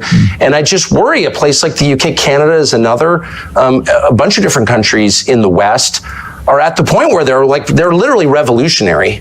They are poised for revolution. And as someone who really doesn't support revolution and hates violence and hates civil war above all, I'm worried about that. I mean, I don't see how this is fixed. Starmer, who's, he's just an instrument of larger forces, but he's a poisonous character, obviously, who's really hurt your country. He's in there for, 4 more years? And so you wonder, people are going to start to get really radical in a scary way. I think this is going to happen. And the people in charge don't seem to care. Well, you're already seeing it. You are seeing the anger beginning to manifest itself, and I completely understand the anger. I don't like you. I abhor any form of violence, but I do understand the anger when you have, Keir Starmer campaigned, I'm going to smash the gangs that allow these little boats to come over the channel, delivering tens of thousands of people illegally into the country. And they then get put into these so-called asylum hotels where they're given a pretty good lifestyle, certainly a far better lifestyle than many people really struggling at the moment in the UK. And of course, far from smashing the gangs, it turned out yesterday that he's smashing new records for the number of people coming in illegally on the boats. Of course. It's out of control. And the British public are reaching a point of saying, we are done with people coming in illegally and being treated better in a more comfortable and more luxurious manner than we treat our own people. Well, the whole point is to humiliate and degrade the indigenous population of the British Isles, the white population. I mean, that's the whole point. And are they really going to do something about it? What would that be exactly? Are reaching a point of saying, we are done with people coming in illegally and being treated better in a more comfortable and more luxurious manner than we treat our own people. Well, the whole point is to humiliate and degrade the indigenous population of the British Isles, the white population. I mean, that's the whole point. And are they really going to do something about it? What would that be exactly? You'd really have to force a lot of people to go back to their countries of origin, millions of people, and you need to do it really soon. And are they actually willing to do that? I don't know, but these are existential questions that we have been browbeat into ignoring for decades. But the question is like, is Ireland Ireland? If it's majority non-Irish, oh, shut up, they're Irish. No, they're actually not Irish. Same with the UK, same with England, Scotland, Wales. Like, it's all changing so fast. Nothing like this has ever happened in all of history, except when, say, the Mongols swept across the steppe and raped everybody. Like, that was true demographic change on this scale. But even that wasn't as profound as what we're seeing in every white country around the world. I would say the West, but Australia and New Zealand also. So, like, what is that? Now, my brain is not big enough to understand what that is. I have a lot of theories about it, but I don't know if they're true. All I know is what the numbers are, and that's real, and no one feels that he can say it. Everyone's like, oh, well, if that were happening in China or India or Malaysia or Senegal, it doesn't matter. You'd be like, what the hell is that? Like, the population's totally different. Look at graduation. Pick, King's College Law School, and look at the graduation picture for the last 30 years. Who's in it? Just like, let your eyes tell you the truth for once. Like, this is a total change in population. Is it better? Is it worse? Can't have that conversation. Who's pushing this? Does the population want it? The population clearly doesn't want it. There's no polling that's meaningful on the subject. There's no referendum on it. You don't get to decide. You've got no voice in it, other than you get to go to jail if you complain loudly enough about it. What is this? I think it's the biggest and darkest thing that has happened in the last 1,000 years, for sure.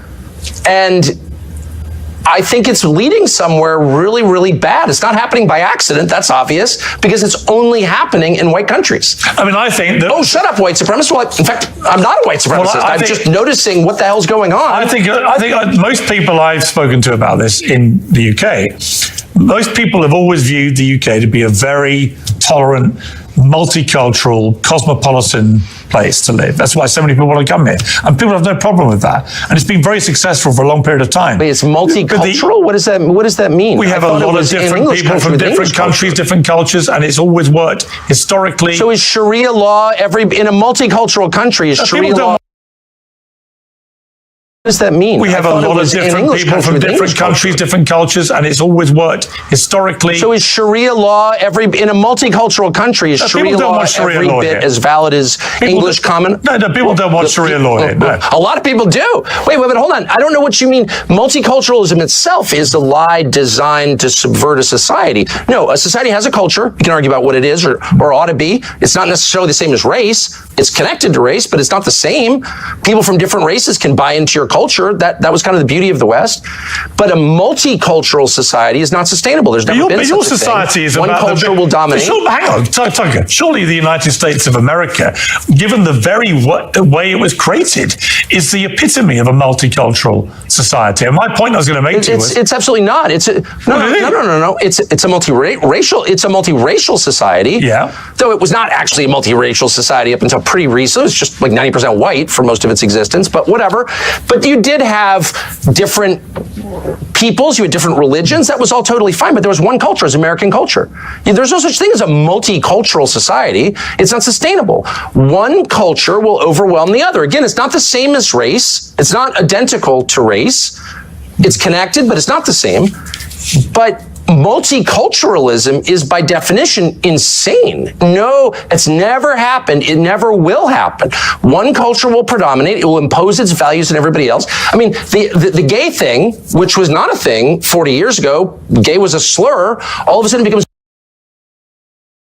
multicultural there. There's one culture, and it's required. And that's true in every society, because a culture is a commonly agreed upon set of values, which in their firmest form are called laws. But those values can evolve. This is true everywhere. But those values can evolve. Of course they evolve, but there's only one set of them. It's not multicultural. There's one set. You worship one God in every society. Sorry. But your country's values were established by the United States Constitution, and that's had, 26, 27 amendments, right? So your own values, as determined by the founding fathers, they have evolved and been changed to accommodate changing time. There's no doubt. Look, I'm not even arguing against change. That's natural. It's natural that people's views evolve. So the culture changes Once you with start it. rejecting the laws of nature, then you're doomed. But let me just say, no, of course, societies change. I get it. All I'm saying, I'm making a very discrete, specific point, which is multiculturalism as an idea is laughably stupid. It has never worked. We never had it anywhere, and it never will exist because it's contrary to human nature. One culture, one way of looking at things, one worldview will predominate, and it will punish all who deviate from it. That is the nature of societies. So if you're telling me it's determined by the founding fathers, they have evolved and been changed to accommodate changing times. There's no doubt. Look, I'm not even arguing against change. That's natural. It's natural that people's views evolve. So those values can evolve. There's one culture, and it's required. And that's true in every society because a culture is a commonly agreed upon set of values, which in their firmest form are called laws. But those values can evolve. This is true everywhere. But those values can evolve. Of course they evolve, but there's only one set of them. It's not multicultural. There's one set. You worship one God in every society. Sorry. But your country's values were established by the United States Constitution, and that's had, 26, 27 amendments, right? So your own values, as determined by the founding fathers, they have evolved and been changed to accommodate changing times. There's no doubt. Look, I'm not even arguing against change. Natural that people's views evolve. So the culture changes Once you with start it. rejecting the laws of nature, then you're doomed. But let me just say, no, of course, societies change. I get it. All I'm saying, I'm making a very discrete, specific point, which is multiculturalism as an idea is laughably stupid. It has never worked. We never had it anywhere, and it never will exist because it's contrary to human nature. One culture, one way of looking at things, one worldview will predominate, and it will punish all who deviate from it. That is the nature of societies. So if you're telling me it's multicultural, we can all live and have radically different values, that's just not true. It's never been true. It never will be true. So you're having one culture, one worldview predominate over another and dominate and suppress all dissent. That's just what it is, dude. But Let's be honest. I would point to the United States of America and the United Kingdom as two shining examples, albeit not completely without their flaws, but shining examples of places that are deemed by the rest of certainly feel that about my country. Well, I certainly think that inherent in Christianity is the notion of tolerance, and that draws from a core Christian concept, which is free will. You cannot force someone to convert. There's never been conversion by the sword in Christianity. People decide to believe in it. And so that is central to the religion, therefore it's been central to the society. Western civilization is Christian civilization. And so we call that tolerance. It's a respect for your inherent God-given right to make a choice about what you believe. Okay, so of course, that's always been a feature. My only point is, a society has a commonly agreed upon set of beliefs, rules, and laws that are the definition of the society itself. That's what a society is. So you can't have competing. You can't have, gay world and Sharia world living co-equally in a society. That does not happen. It will never happen. You have to pick one. Are we the Sharia society? Are we the party time gay rights society? Which one? And you can't face that reality.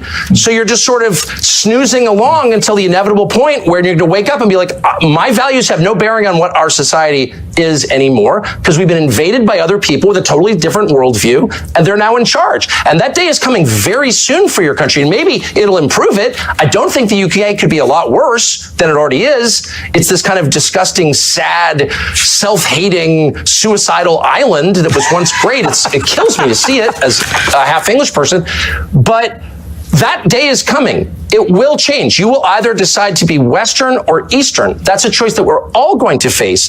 I don't want to face that choice, but it's being foisted upon us by the architect. That's a choice that we're all going to face. Suicidal island that was once great. It kills me to see it as a half English. That day is coming. It will change. You will either decide to be Western or Eastern. That's a choice that we're all going to face. I don't want to face that choice, but it's being foisted upon us by the architects of mass migration. Sorry. I would question your characterization as my country as a sad, disgusting, what's the rest of it, suicidal nation. I feel none of those things. I feel very happy to be in the United Kingdom, and I feel that there are lots of very happy. Our system, the Western system, which is very distinct from the Eastern system, very distinct, and it's distinct on this one precise point, we believe, and have always believed since this country was founded, since your country became, not a pure monarchy, but even when it was a pure monarchy, the belief in the West, because of Christianity, was the worst thing you can do is punish the innocent. That's the worst thing you can do. That's worse than not punishing the guilty. And we often said that to each other. We no longer say that because there is a pretty concerted effort to blur the meaning of these terms. But I'm not going to be deterred from defining words precisely. Terror is murdering people, killing people, punishing people who committed no crime. Period. So when the Israeli government says it has repeatedly that even though over 20,000 completely innocent children are believed to have died in their response to what Hamas did on October the 7th at the hands of the IDF, there are many on the pro-Palestinian side who say that Israel is behaving like terrorists too in the way that they have gone about conducting this war. Would you go as far as to say that? One of the things that I really object to now is this relentless focus on Israel, which, by the way, is a foreign country that I have nothing to do with.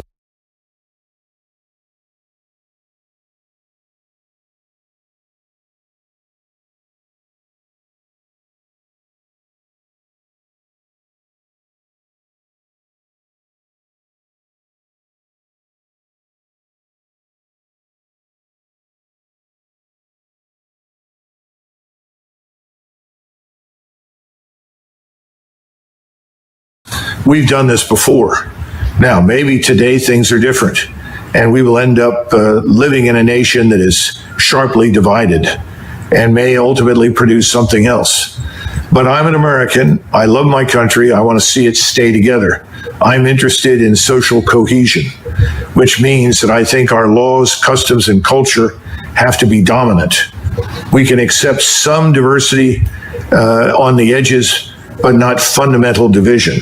I think we're in a state of fundamental division. So when I bring up Sharia law, I've sat in many discussions with many people that said, well, I don't care what people look like, but I do care about Sharia law, and I don't want that practiced anywhere near my family or in my country.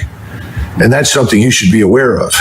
So the notion that someone can come here and say, well, that's part of my religion and we're going to abide by Sharia law, they're going to find serious resistance and opposition in the country.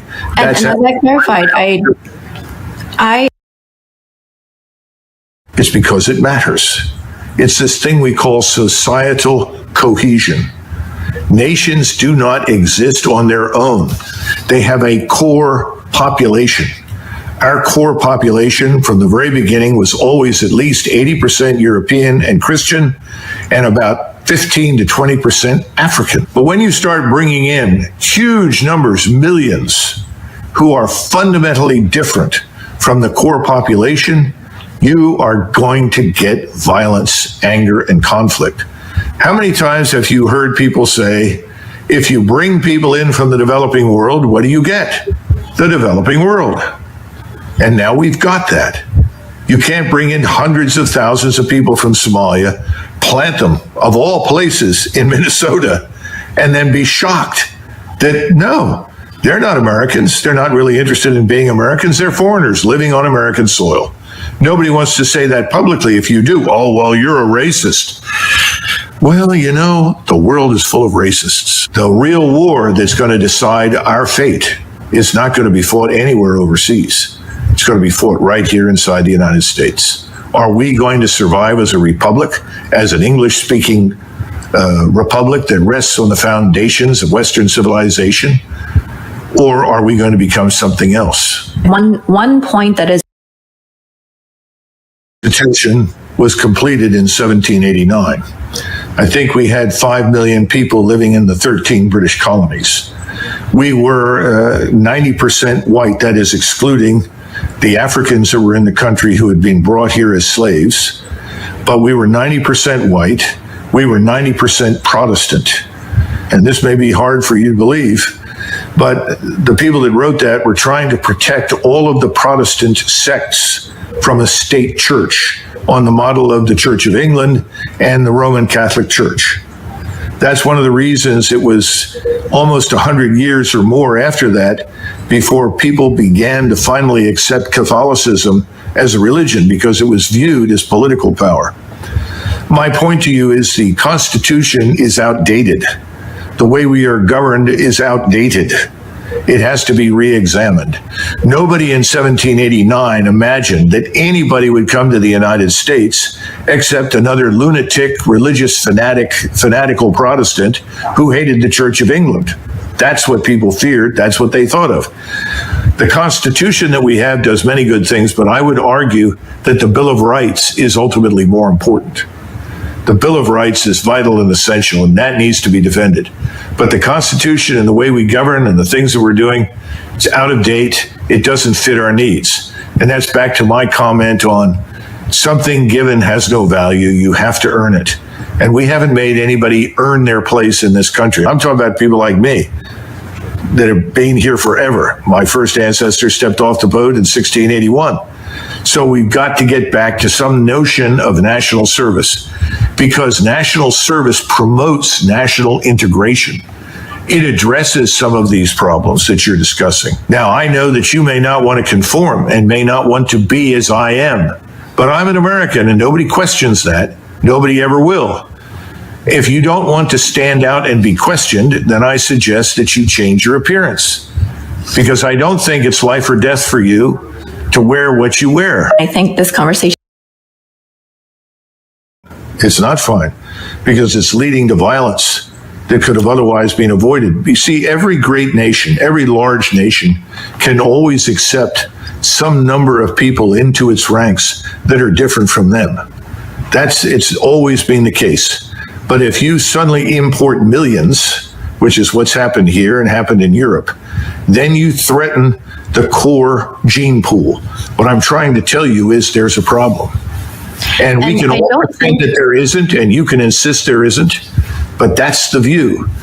And I think it's incumbent upon all of us to address it truthfully and openly. Stop pretending it's not a problem. It's a problem. I mean, what's also a problem is white supremacy, and that's. No, because you're saying you're different, you're going to remain different, and you don't think that if that's not compatible with being an American, then the hell with it. That's what you're going to do. Well, then what do you make then of, white American people who convert, let's say, to Islam and choose to cover? Are they not American anymore? Listen, if they want to do that, that's obviously their business. I don't know how many are out there that do that. I think again, it's ill-advised. I think you have to hold the society together. There has to be an agreement on certain things, customs, culture, way of life. And unfortunately, if you're going to practice rigidly a brand of Islam that demands certain things, and this is why I asked right off the bat, do you support Sharia law?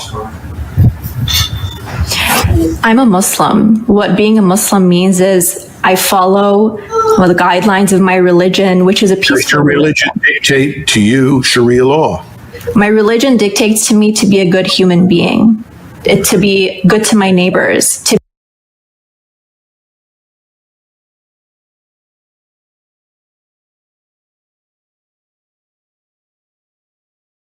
that the most powerful force in today's Republican Party is represented by what Charlie Kirk said. It is this drive to make America a white Christian nation. I got to tell you, this is what they say privately. This is now what they say publicly. This is what Charlie Kirk said publicly.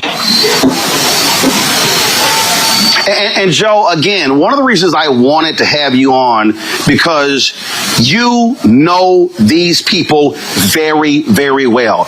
Yeah. You said it yourself. You were one of the strongest voices. You were one of the folks who understood the incendiary language when you were in Congress, when you had your radio show, and how people loved when you did it. And then when you chose to apologize for that and turn away from it, oh my God, they literally have just tried to destroy you because of that. Yeah, again, you know the deal, Roland, right? I came out publicly against Trump 7 years. For 7 years, I put up with death threats on a regular basis. Nobody is welcome in that party unless you bow down to what this force is, this MAGA force. And again, look, there have been some people on the left who've celebrated Charlie Kirk's murder. Shame on them, be better people. But this is much worse, Roland, what my former friends are doing on the right, because they are turning this into a holy war. When you say we declare war on the left because of what some 22-year-old young guy did in Utah, and then you declare war on the whole left, that's a lot worse than celebrating Charlie Kirk's murder, because that's dishonest, but that's also inciting hate and violence. And Roland, look, Trump's an idiot. So yeah, Trump says the left, the problem in the country is the left. J.D. Vance is not an idiot. What did J.D. Vance say today, right? He was subbing for Charlie Kirk on his radio show, and he spent the entire show going after the left, going after them, they, them.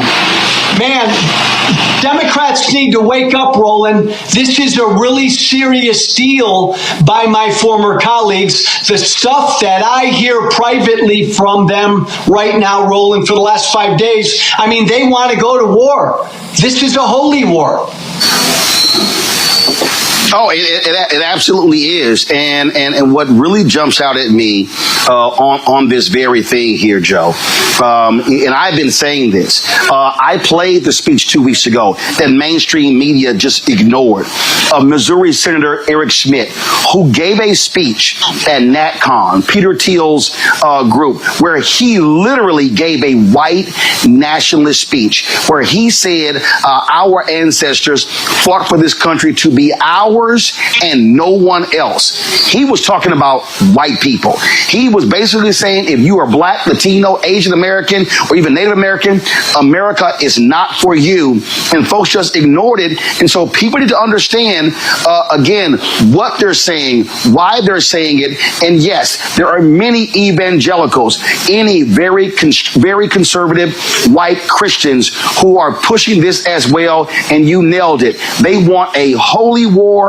They want a race war. They want this to be a white country. It is clear as day. And Roland, really important point. Charlie Kirk at only 31, the impact he had, because he was one of the most successful pushers of this white Christian nationalistic idea. And so I think that's why all of his defenders are out there so strenuously denying he said anything divisive, because they know if you really go through Charlie Kirk's public record, everything he said about people of color and Black women and Muslims and gays and transgenders, if people took the time to go through all of that, and that was put out for average people to see, they'd be blown away by it. That's why his defenders are like supercharged right now. They don't want that record to be seen. Today, you mentioned, and I mentioned as well, Vice President J.D. Vance sitting to do his show. And listen to this man just blatantly lie, Joe. Play it. I read a story in The Nation magazine about my dear friend, Charlie Kirk. Now, The Nation isn't a fringe blog. It's a well-funded, well-respected magazine whose publishing history goes back to the American Civil War. George Soros's Open Society Foundation funds this magazine, as does the Ford Foundation and many other wealthy titans of the American progressive movement. The writer accuses Charlie of saying, and I quote, "Black women do not have brain processing power to be taken seriously."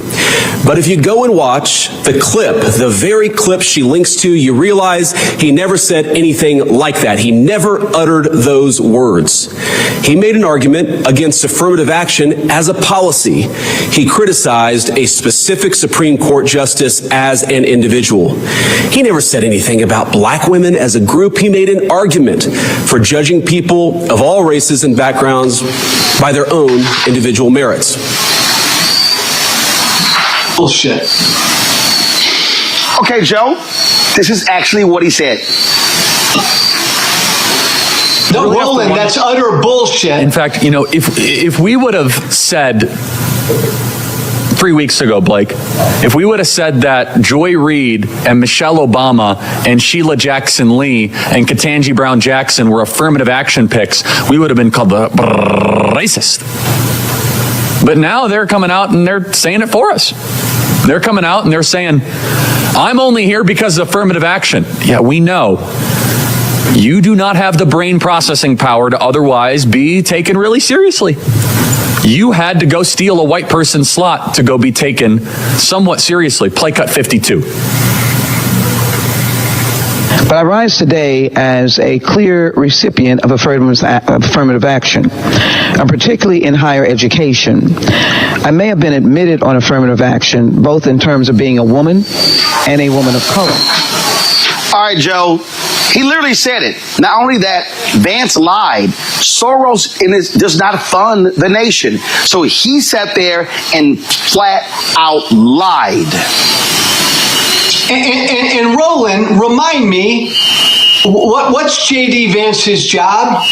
He's the vice president, and yet he had time today to do a radio show for a former right-wing podcaster. I mean, look what they're not even, Roland, they're not even subtle about it, what this White House is doing. They believe, man, the path to victory is fear, hate, and division. And that's what they're putting out there. That was Charlie Kirk literally going after 4 accomplished black women by saying they didn't have the brain power to get where they got.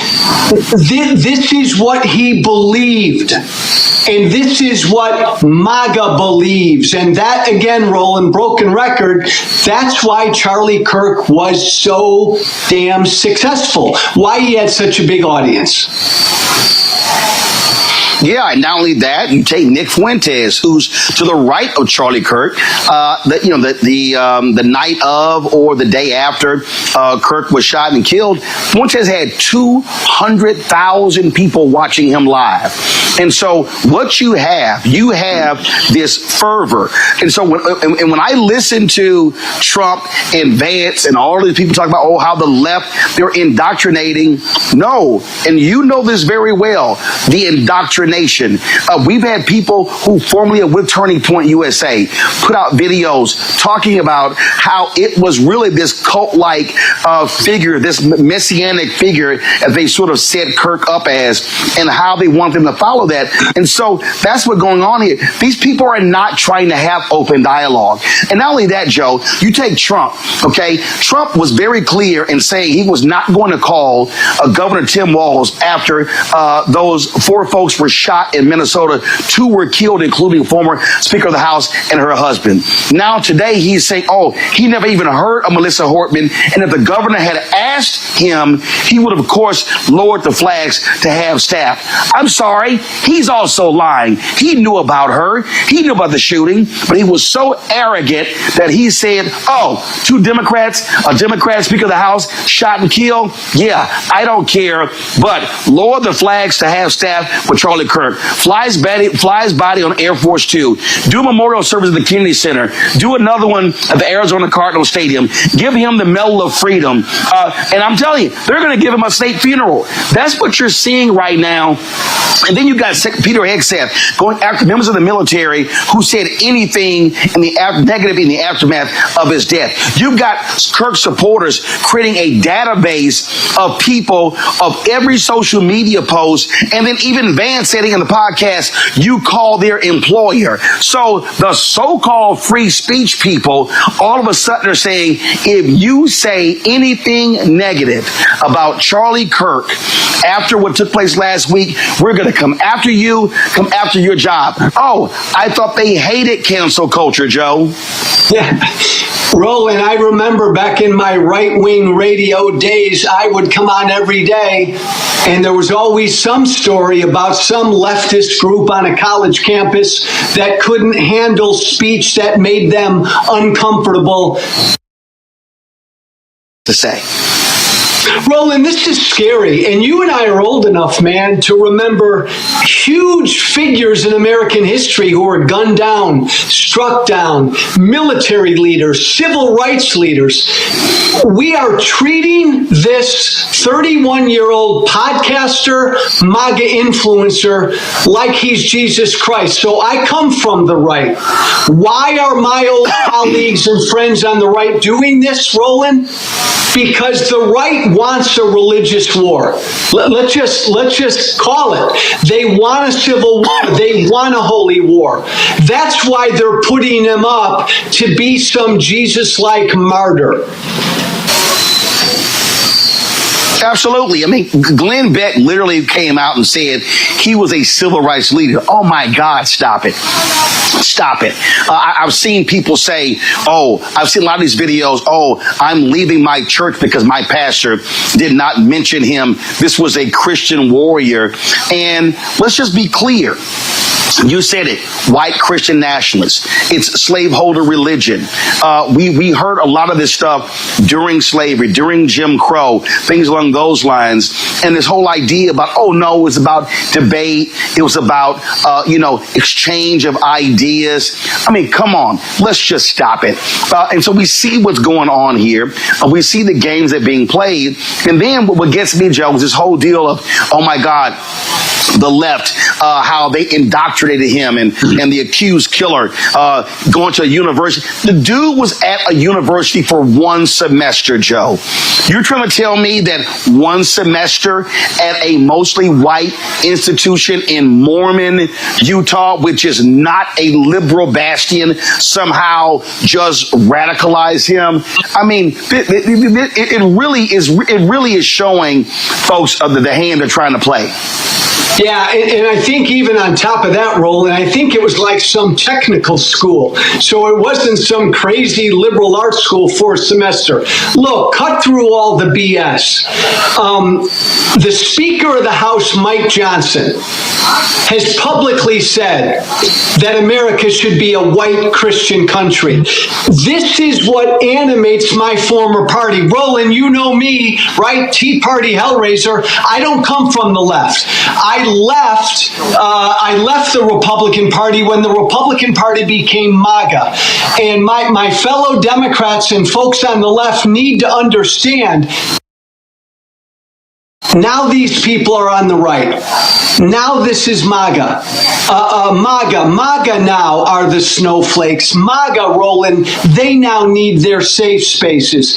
It's funny, but it's not funny. And you're right about J.D. Vance, man. He just flat out lied. I mean, the last 30-year history of political violence in this country, the vast majority of it is right-wing. It always has been. And they put out this lie that it's only on the left. It's not even, Roland, a both sides problem between the left and the right. There is political violence on the left, but the vast majority is on the right, and they know that, and they're lying because they're trying to inflame their base. And Roland, I hear from their base every day, and let me tell you something, they are inflamed. I mean, they are ready to march and grab their you-know-what. This is a scary time. It is, and folks need to understand what is certainly at stake. Joe Walsh, I appreciate you joining us on the show.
History of the cross, known by their works. What's the history of the cross? 500-year history of the cross. Murder, rape, destruction, deception, enslavement, burning, terrorizing. To maintain a slavery system, you must terrorize the people 24/7. They terrorize people from Africa and America for 400 years. Constant terror, 24/7. Rape, murder. In the name of Jesus. This was Christians, not Buddhists, not Hindus. Christians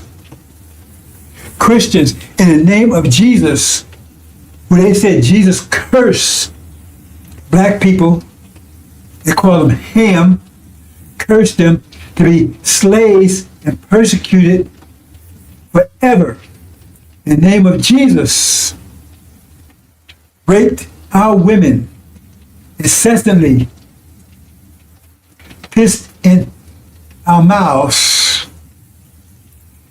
made us eat shit. And they took and tried to clean up, not clean it up, but make it look more fashionable, I guess, by calling it chitlins. That's after slavery, of course, after so-called slavery. Because what was into it was not slavery. Look up slavery. Look up slavery. It does include murder, rape, terror. This is a Holocaust. And then now they try to downplay it. Oh, that was 40 years ago. No, it wasn't 40 years ago. I don't care if it was a million years ago. It was 40 years ago. It lasts for 400 years. As they're doing today, they took everything away from the slaves, everything. Their name, their culture, their families, their religion, their minds,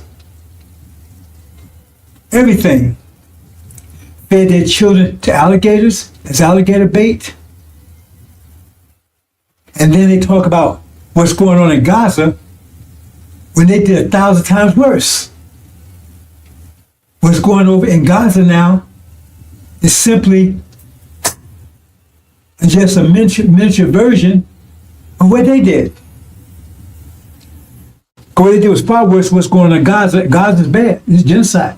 What they did was far worse and much longer.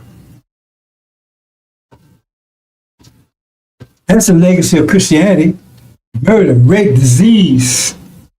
They wiped out the native population with genocide and disease.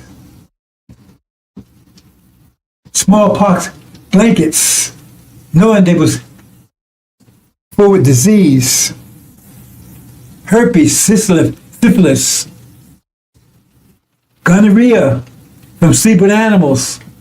So-called common cold was not common. Didn't exist here on this side of the world until they brought it here. Murder, rape. When they was raping out women, there was a cross hanging from their neck. And again, they taught black, and this was God's will. God's will. The enslavement of our people. And they continue on even today. That's the legacy of Christianity, the cross. So where's your rap sheet? Every time they arrest one of our people, your rap sheet. What's your rap sheet? How are you going to judge people for murder when you're guilty of murder beyond imagination for hundreds of years? Hundreds of years. Theft. You stole this land and murdered its people. And you crushed the native people here.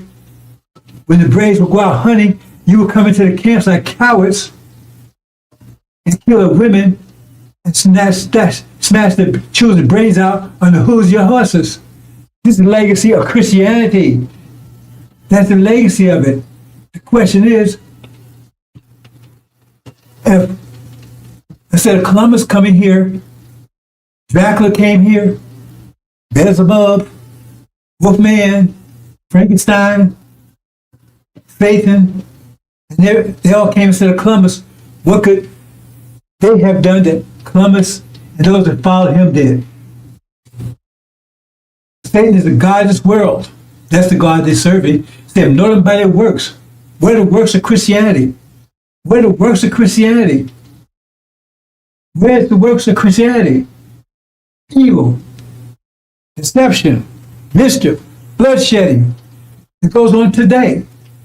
And what's going on in Gaza, just reflection and microcosm of what was done here in America for hundreds of years.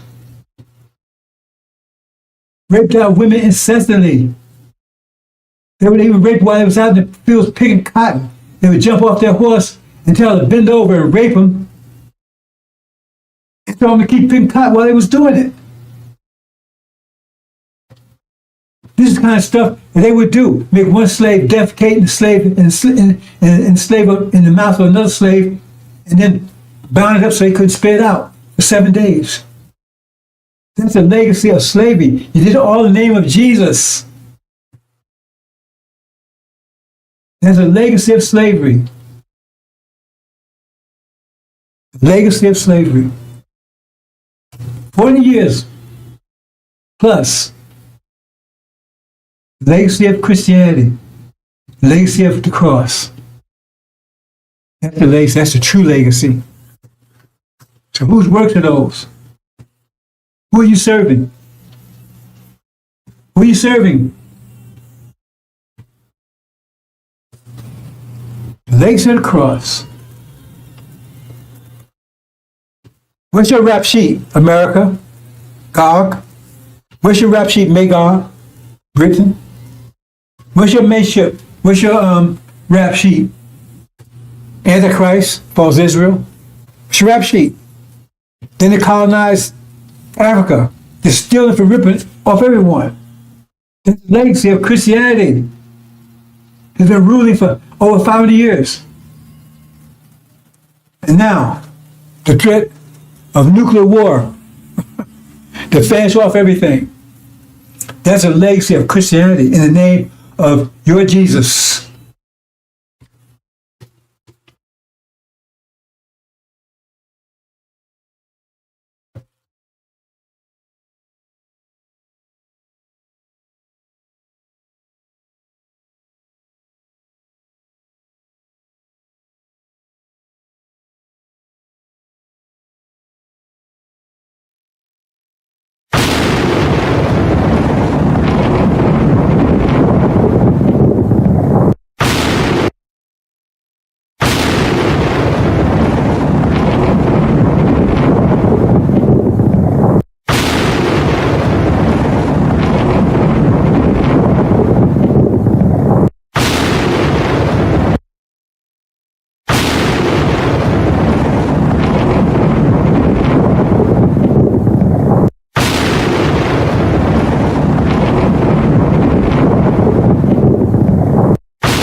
make it. Surely you ain't talking about us packing our bags and going westward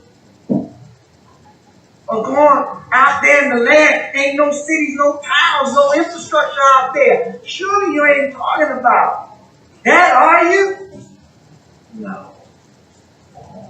We ain't going back to Africa. No. This is your land. Our sweat, our tears, our blood has earned us the right to the land.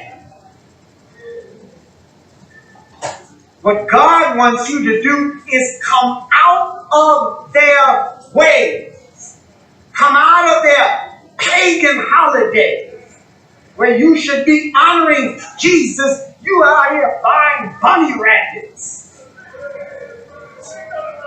and inviting your children to paint eggs for some Easter hunt. Come out of her. Get the Santa Claus out of your house and a tree that is the way of the pagans. Come out of her. St. Valentine's Day. What the heck is that? Excuse me. Come out of her name. Come out of her religion. Come out of her culture. Come out of her way of life. Come out of her educational system. Put it back to their people. When they was put off on the shores of North America. And this ship, Jesus, that John Hawkins brought our best hero. They stood and stared at it disappearing in the horizon, crying, wanting to return. With their hands stretched out towards that ship and tied in chains themselves bound together.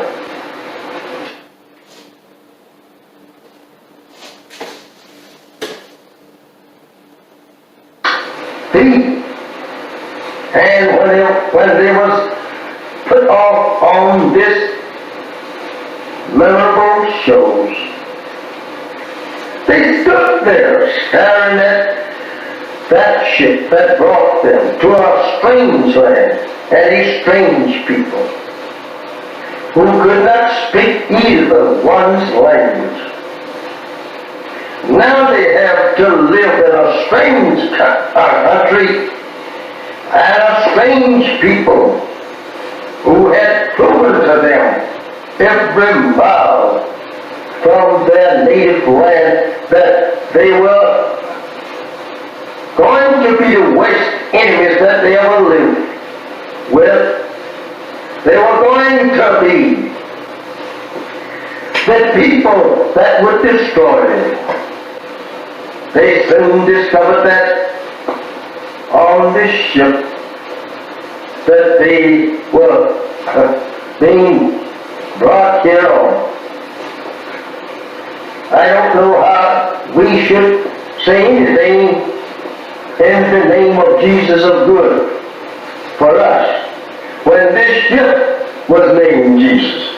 This is how that we have always been deceived by the white man, trying to use Jesus, the name Jesus, to lull us off in a mental sleep, thinking that we are on our way to heaven. This is terrible. My beloved brothers and sisters, this is very hard for us to even to accept today. Imagine our parents standing crying to return to their native land and people, and you here today crying to stay with the very enemy that brought our fathers in subjection to their will, you are now turning your face from your own native land and turning it back towards our own prison house and our own enemies who have destroyed us and seeks to further destroy us. How do you feel? How do you feel? Not wanting to return to your people. They are trying to make love with the very people that destroyed you and your parents. How do you feel acting so? And even today, they are beating and shooting you down throughout the country. There is no justice here for you and me. Why should not you want to be separated and be returned to your own? I ask you that question.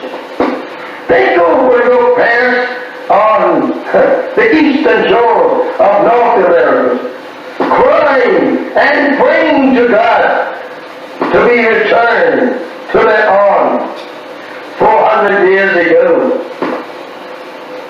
How would they like, or you like to see them rise up in the judgment condemning you for being such fools as now want to live in the land that absolutely enslaved them and killed them and beat them for 300 long years here. They would condemn you as being fools for not wanting to be separated and go to your own, build up a nation for yourself after the white man say you are free. Remember that.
you ain't talking about us packing our bags and going westward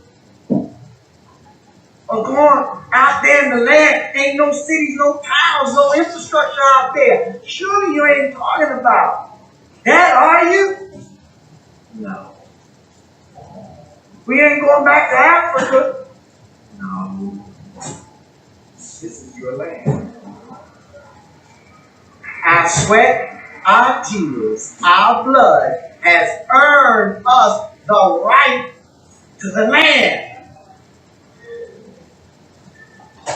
What God wants you to do is come out of their ways.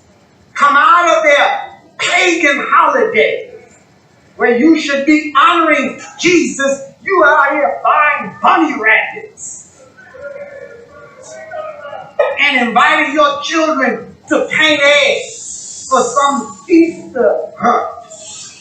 Come out of her. Get the Santa Claus out of your house and a tree that is the way of the pagans. Come out of her. St. Valentine's Day. What the heck is that? Excuse me.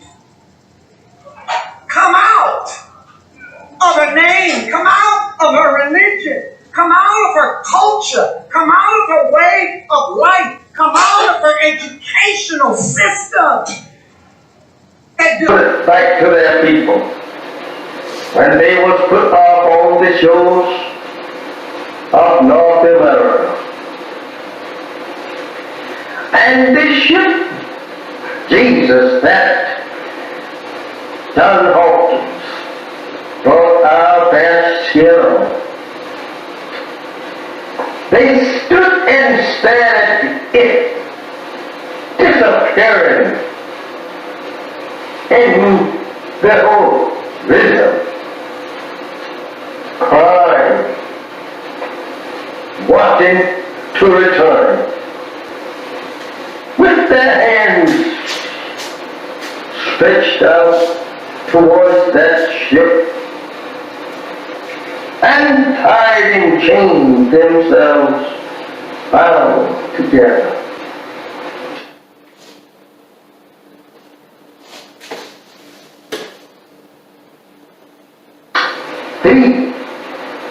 And when they was put off on this memorable shows, they stood there staring at that ship that brought them to a strange land and a strange people who could not speak either one's language.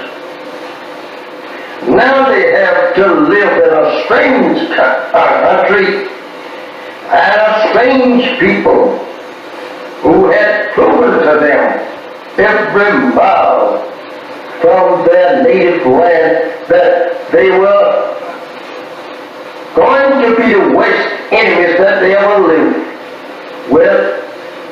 They were going to be the people that would destroy them.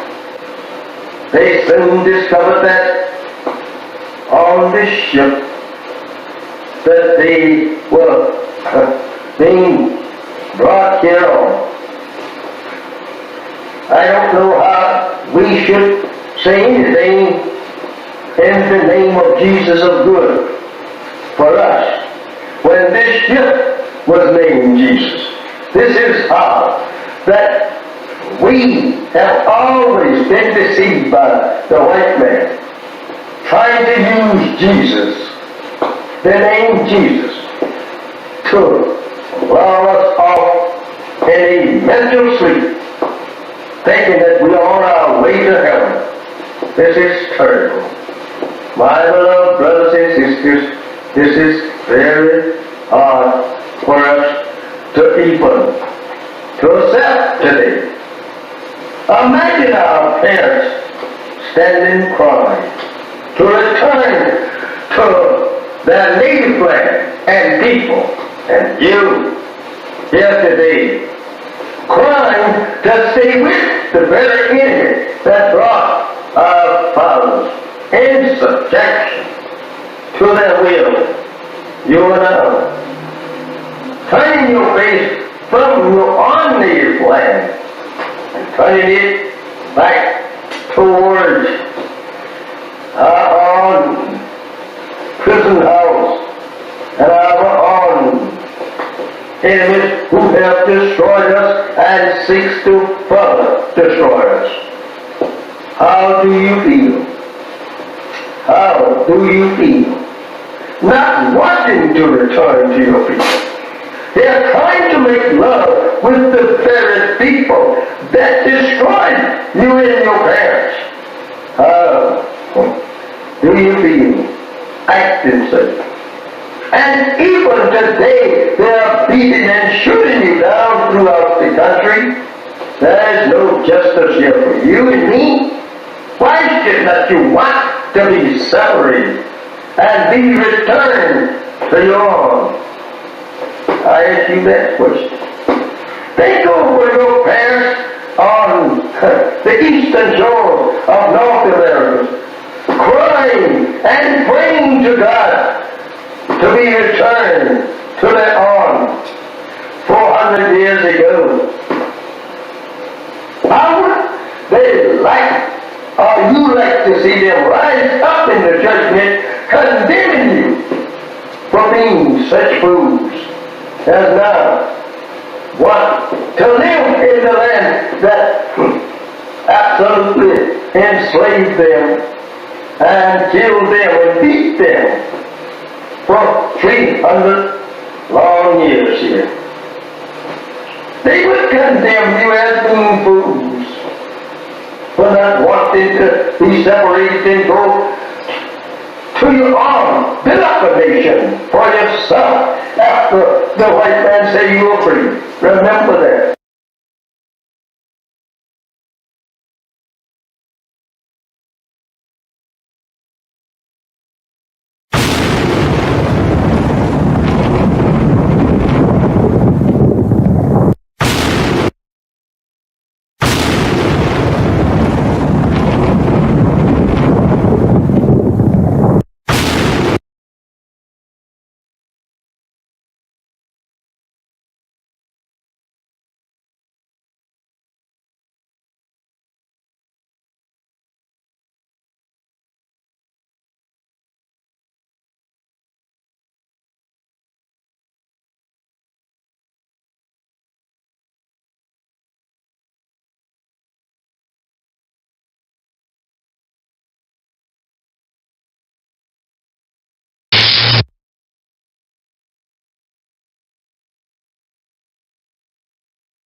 Hi, Assalamu alaikum, sisters and brothers. Sulman Rahim here, Veteran of Covenant. Okay, brothers and sisters, it's been a year now, and We're finally home after 40 years in Arabia. I'm reporting to you from Arabia. Finally home after 40 years. Right? And so we've been here a year now. And there was an agreement made. A former slave master, he said, we had a choice. Stay here or leave. Right? So we chose our inheritance, Arabia. So we left. And half the original people decided they wanted to give up their inheritance and traded for a place in America in reconciliation with their former slave master. That's their choice. They chose, said, we don't want to go over to Arabia. We don't go to where it's sand and all that stuff. We want to stay here in America. We've been here all our lives, been here 40 years, born here, right? And we can make peace with our slave master. Okay, so they decided to stay.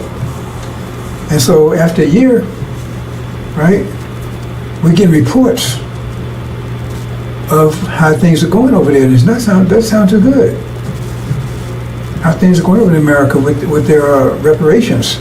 Because they was given, they got 6 states, I believe.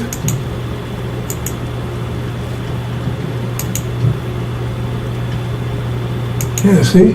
Yeah. Yeah, they got those 6 states right there.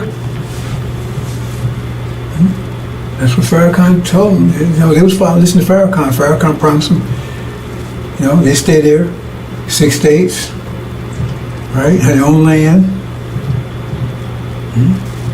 And they can make reconciliation with the former slave master. They're not devils. They're not devils. They're human beings. They just had a rough, they were just, did some things wrong, but now they're gonna make amends and make reparations. So 6 states, and in addition to that, they gave everybody $1 million. Everybody stayed $1 million. Right? Say, thank you, Farrakhan. They're so happy. Thank you, Farrakhan. Thank you, Farrakhan. Man, you got 6 states. That's what you promised us. We got 6 states. They're thanking you. Thank you, Farrakhan. Right? And this was a year ago. They got the 6 states. Thank you, Farrakhan. Right? Everybody got $1 million. Everybody $1 million. And they're rejoicing. Oh man, they're so happy. Hey, we came, man. We made it. We got America, man. We got reconciliation for a master. We got 6 states. Everybody got $1 million. We're all rich. That was a year ago when we left. So we're in Arabia. They're still back there in America. And now we're getting reports a year later. This was the way it was a year ago, man. They were so happy. They were so happy. Right? And now we get reports of what's going on right now. Let's see. Oops, it says a power failure. Great power failure in those 6 states. Power failure. And it's just those 6 states. Right? So, and now they had a big and massive, they came asking to turn the power. Well, why can't they do it? Oh, Farrakhan didn't train anybody. He was telling you about 6 states, he never prepared you for them. So nobody knows how to do it. How to turn the power grid back on. So now he's begging, man, master, can you come and turn this thing back on for us? I mean, you would think that if he told him 6 states to promise him that he would have prepared him for it, right? Their schools and education, whatever they needed for that. But now I guess they didn't, because they said over there now they're begging the former master to come and turn the power back on. And then what? I mean, this is all that's happening now. I mean, I'm getting these imports in now. A year later, it's like they're coming in every hour. Power grid failure, right? Then say, oops, crop failure. All of a sudden, there's no. They say, they looked and the farmers wasn't ain't doing it. Farmers said, oh. So then they had master, what's happening here? How come you know? Right? Our crop. They found that the land they gave them wasn't that fertile. A year later, nothing's growing. Crop failure. And now they Master, what's happening here? Right? And then, I mean, all these things, every hour that's coming in, right? And then they look, you know, and they had, you know, a year ago they had plenty of food on the shelves, right? And now, they look there now and all the food's gone. It's gone. She said, what am I going to do here? Food's gone. The house is empty. So he said, Master, we need some food. Well, how come you can't produce your own food? I mean, you want your own country. You got your own states. That's your country. Then you run it. What are you calling us for? Right? So they'll be praying. And then, oops, no fuel. There's Master, no fuel there. Well, you got to buy your fuel. You got to produce your own fuel. What you calling us for? You got your own 6 states now. What you calling us for? Go and get some fuel. You got money, right? You got your own states. So you got to get your own. What you calling us for? You said you wanted your own, so now you got it. And you got your reparation, so we don't owe you anything anymore. We don't owe you anything anymore, so what you calling us for? We don't owe you anything. You said you agreed to 6 states and $1 million per person. You took that instead of your inheritance, what you call the Abrahamic covenant, Arabia. You know, your brothers and sisters, they left, they took that was offered to them, they took it. And you said, no, I want this instead. So now you got it. So what you calling us for? Oh, no communications. Oh, man. No communications, right?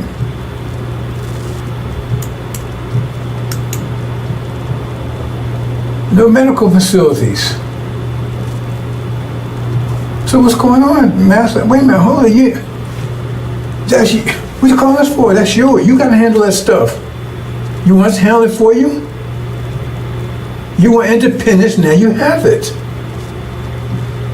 I mean, wow, this stuff was coming every hour, man. Instead of like a year, they was celebrating.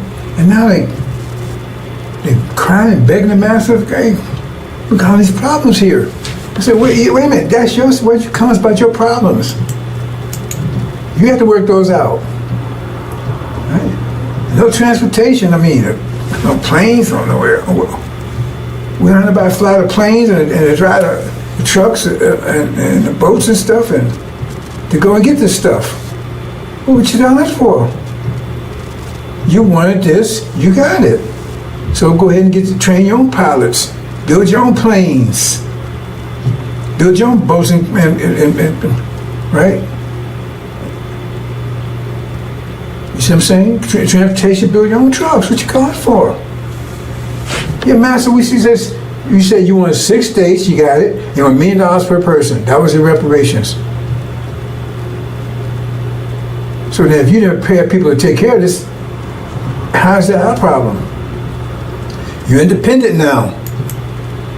You're really free now. Oops, no fuel, the gas station's empty.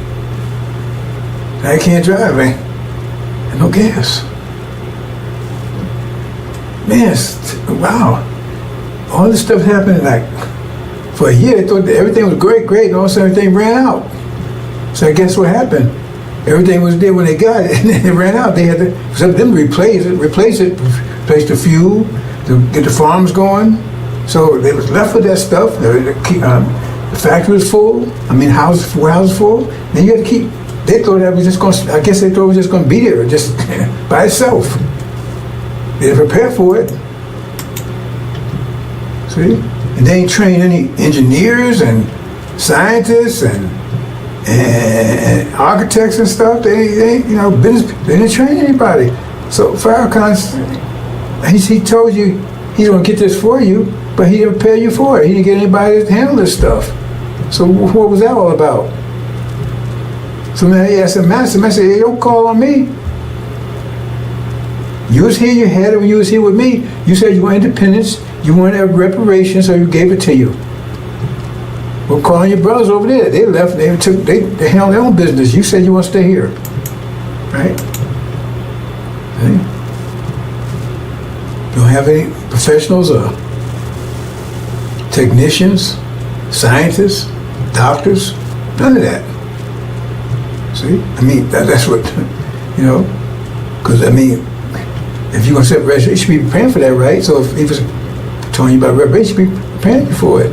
If he said God said that's where he's going to get you, so if God told him he's going to get that for you, then he should, like when God told Noah there was a flood coming, to only build an ark, so he started building an ark. And so you should start preparing for the 6 states and the reparations, but apparently you didn't. And so now, it does say, look, hold it. We want total separation. Look, we don't want you to call us no more. We don't want you to call us no more. Because you're wearing us. You want your own country. You got your own land. Right? You got money, $1 million, all this stuff, right? And so now we got to protect your money and everything too? No, you have to create your own money. You have to do all these things, your own wealth, not ours. Right? So we're going to cut you off from that too. That's all economics. So they go and tell it. They tell all the people all the white folks, right? Because all the black folks, now all the black folks is either in Arabia or in those 6 states. That's the solution. You had to be one way or the other. There couldn't be no integration, that kind of stuff. That's the deal. You just said one or the other. So all the black folks are there, ain't no integration, that kind of stuff, right? Black folks are there, one or the other, so they're there. So he said, okay, right? So they just say, we're going to take our money because we don't know what y'all do over there. You have your own money, you have your own wealth. So what they do is they tell all the white folks, say, protect your money, right? Transfer your money into gold. Transfer all your dollars into gold. Okay. Now remember, they gave everybody $1 million apiece. So everybody got $1 million apiece, right? And so they transfer it to gold. And then what happens is that what they do is they start just printing money. White folks just start printing money.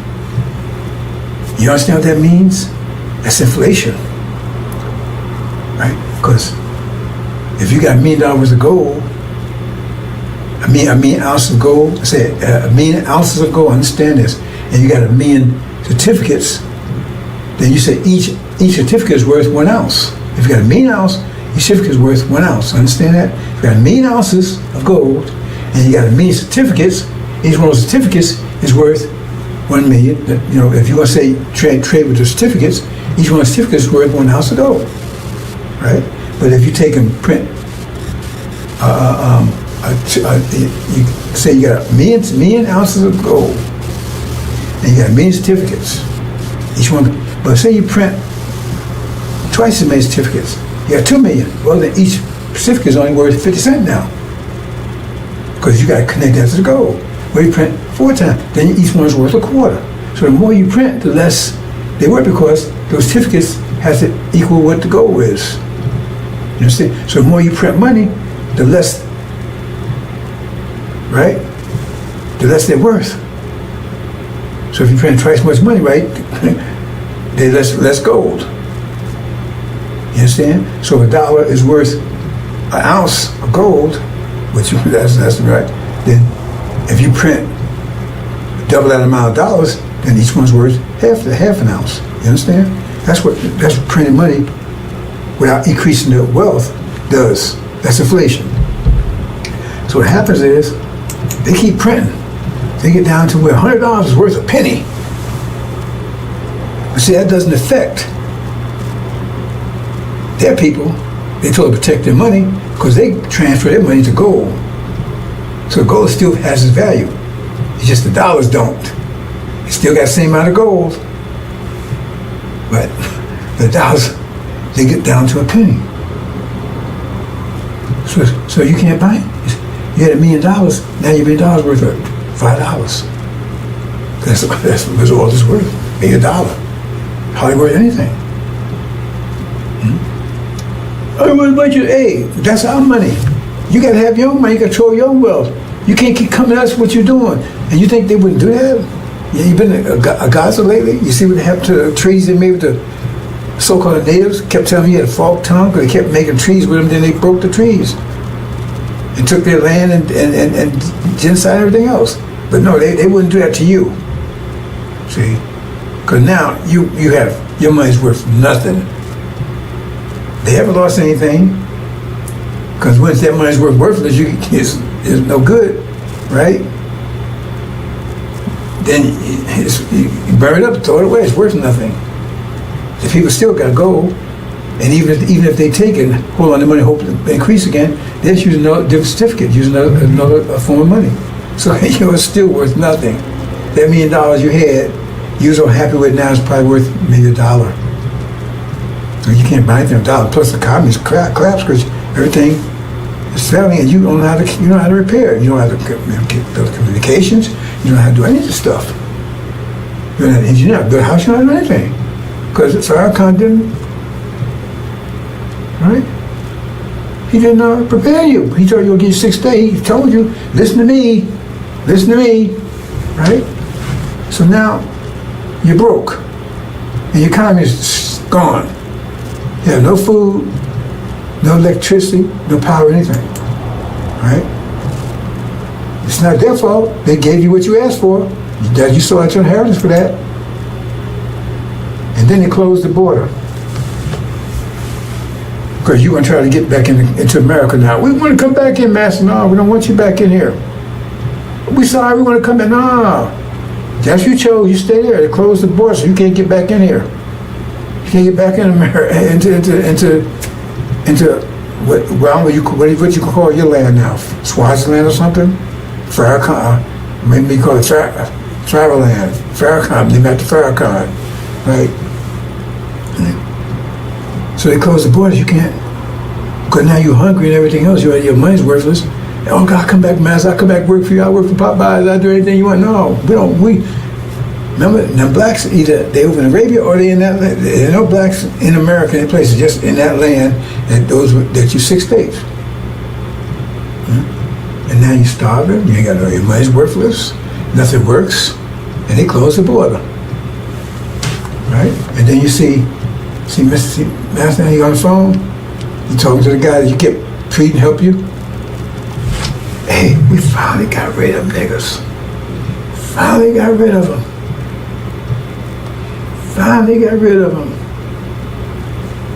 See on the phone. Yeah, it worked. We sold them no reparations. We sold them that used car. You turned the miles back and everything else, and they bought it. See? They could have had a BMW. They could have had a Lamborghini. They sold that for a BMW that looked good. Damn thing didn't work. And now they're starving, living in tents.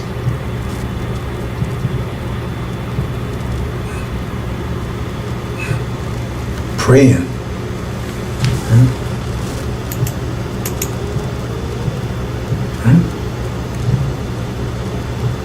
So what? And what next? What we gonna do, Farrakhan? You told us to take reparations, so we did. But they gave us everything that we asked for. What we gonna do, Farrakhan? What we gonna do? Pray.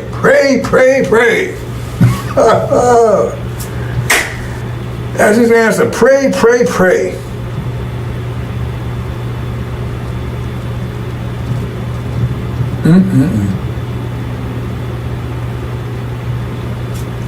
That's your reparations. Like Elijah Muhammad said, he had a big picture. We leaving, and blacks staying on the shore, the ones stay behind, and they was whooping their ass. Right? Because they thought you think they want to give you some land and take care of you? You think they want to do that? And go bankrupt, give everybody $1 million? How much that is? If it's 17 million, that's 17 million times 17 million times a million is like $17 trillion, I think, something like that there. Then they're gonna do all that for you. They want to get rid of you. So now they have succeeded. Because they closed the border. What you gonna do? You gonna fight to come out? They closed the border. They got the military around there. They finally got rid of you. No more black problem, no more Negro problem anymore. One group's out of here, another group that's here. They're gone, and our hands are clean. We gave them what they wanted. Well, anything. Okay. God honors contracts. Remember, he honored the contract with Jacob. Esau sold his birthright for a bowl of soup to Jacob, where was Esau's inheritance, and God honored it. Okay, Jacob, it's yours. You're the one. And that's the deal. Because he ain't your friend. Farrakhan ain't your friend. Pray, pray, pray. That's the answer. And this homeland you was promised, you rejected it. So now you got what you asked for. So if they gave you reparations today or tomorrow, how would that scenario not play out like that? Well, they say, okay, you got it. Tell me how the scenario wouldn't play out like that. And tell me why they wouldn't do it. They love you so much, they're going to say, okay, we're going to take care of them. I mean, why should they go out their way to take care of you when you was right here? You was working at Popeyes and living in the get up on Section 8, all that stuff right here, because they're trying to get rid of that stuff right now. Trump's trying to get all that stuff right now. Because they're closing on you don't realize it. Anyway, that's just, that's what's happening over in America. Wow. Boys, come here. Disaster over there. And, I just got a call. Oh, wait, hold on. Really? You serious? Our ambassador just got a call from I don't know what they call it Conland or something. I forgot what something they call it right there. That 6 day. They begged us to come and help. Can they come over here? Can we come and get them? Really? Can we come and get them and bring them? Oh no. Now he went and asked Master Farad Muhammad, right? He said, no, hell no. We ain't going to get them. And I agree with that. Yeah, the Master said he said, let's call him, and he passed the word to Master Farad Muhammad. Master Muhammad said, send him back. Master, no, we can't come and get you. You made your choice, live with it. Or die, whatever the situation is. Wow. I can't believe that. They actually, right, sent a message over. I don't know how they did. I don't have any communication with it. Somehow they got the information over to them. Said, we please come and get them. Nope. Said, no, tell them no. And don't waste time communicating with us anymore. You got your land. You got your reparations. You got your money. You got Farrakhan as your leader. Yeah, tell him. Talk to him. Let him straighten out for you. He didn't want to sell you the idea. He was a salesman. So you on that idea of reparations. We told you. Right? Suleiman, right? He was the messenger to you, telling you, look, man, let's go home. You said no. You chose not to.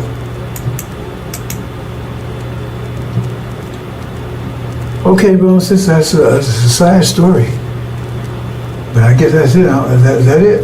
Oh, they're not getting more reports on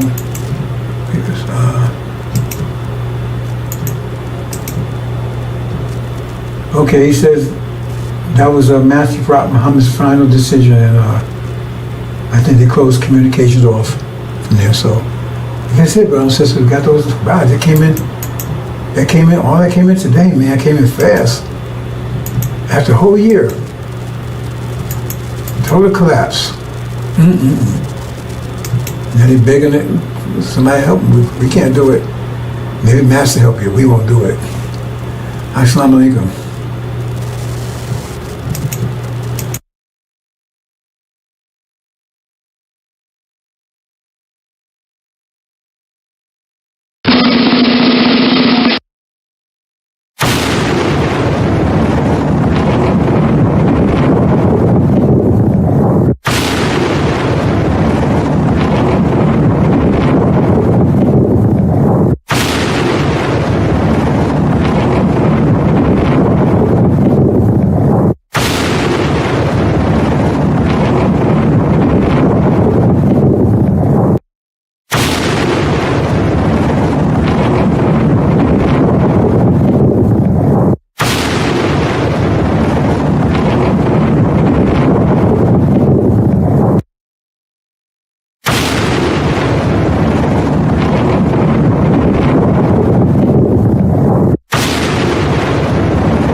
Update, brothers and sisters, got another late report in that they said, well, if you want to come and get us, well, we at least send them some food.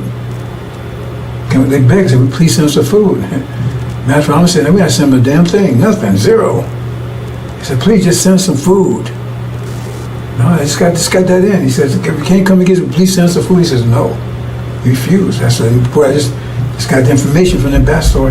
He said, they sent that, and he's read to me. He says, no. He said, please, just please send us some food. He said, no way. You made your choice, case closed. Okay, just got that in, brothers and sisters. Assalamu alaikum.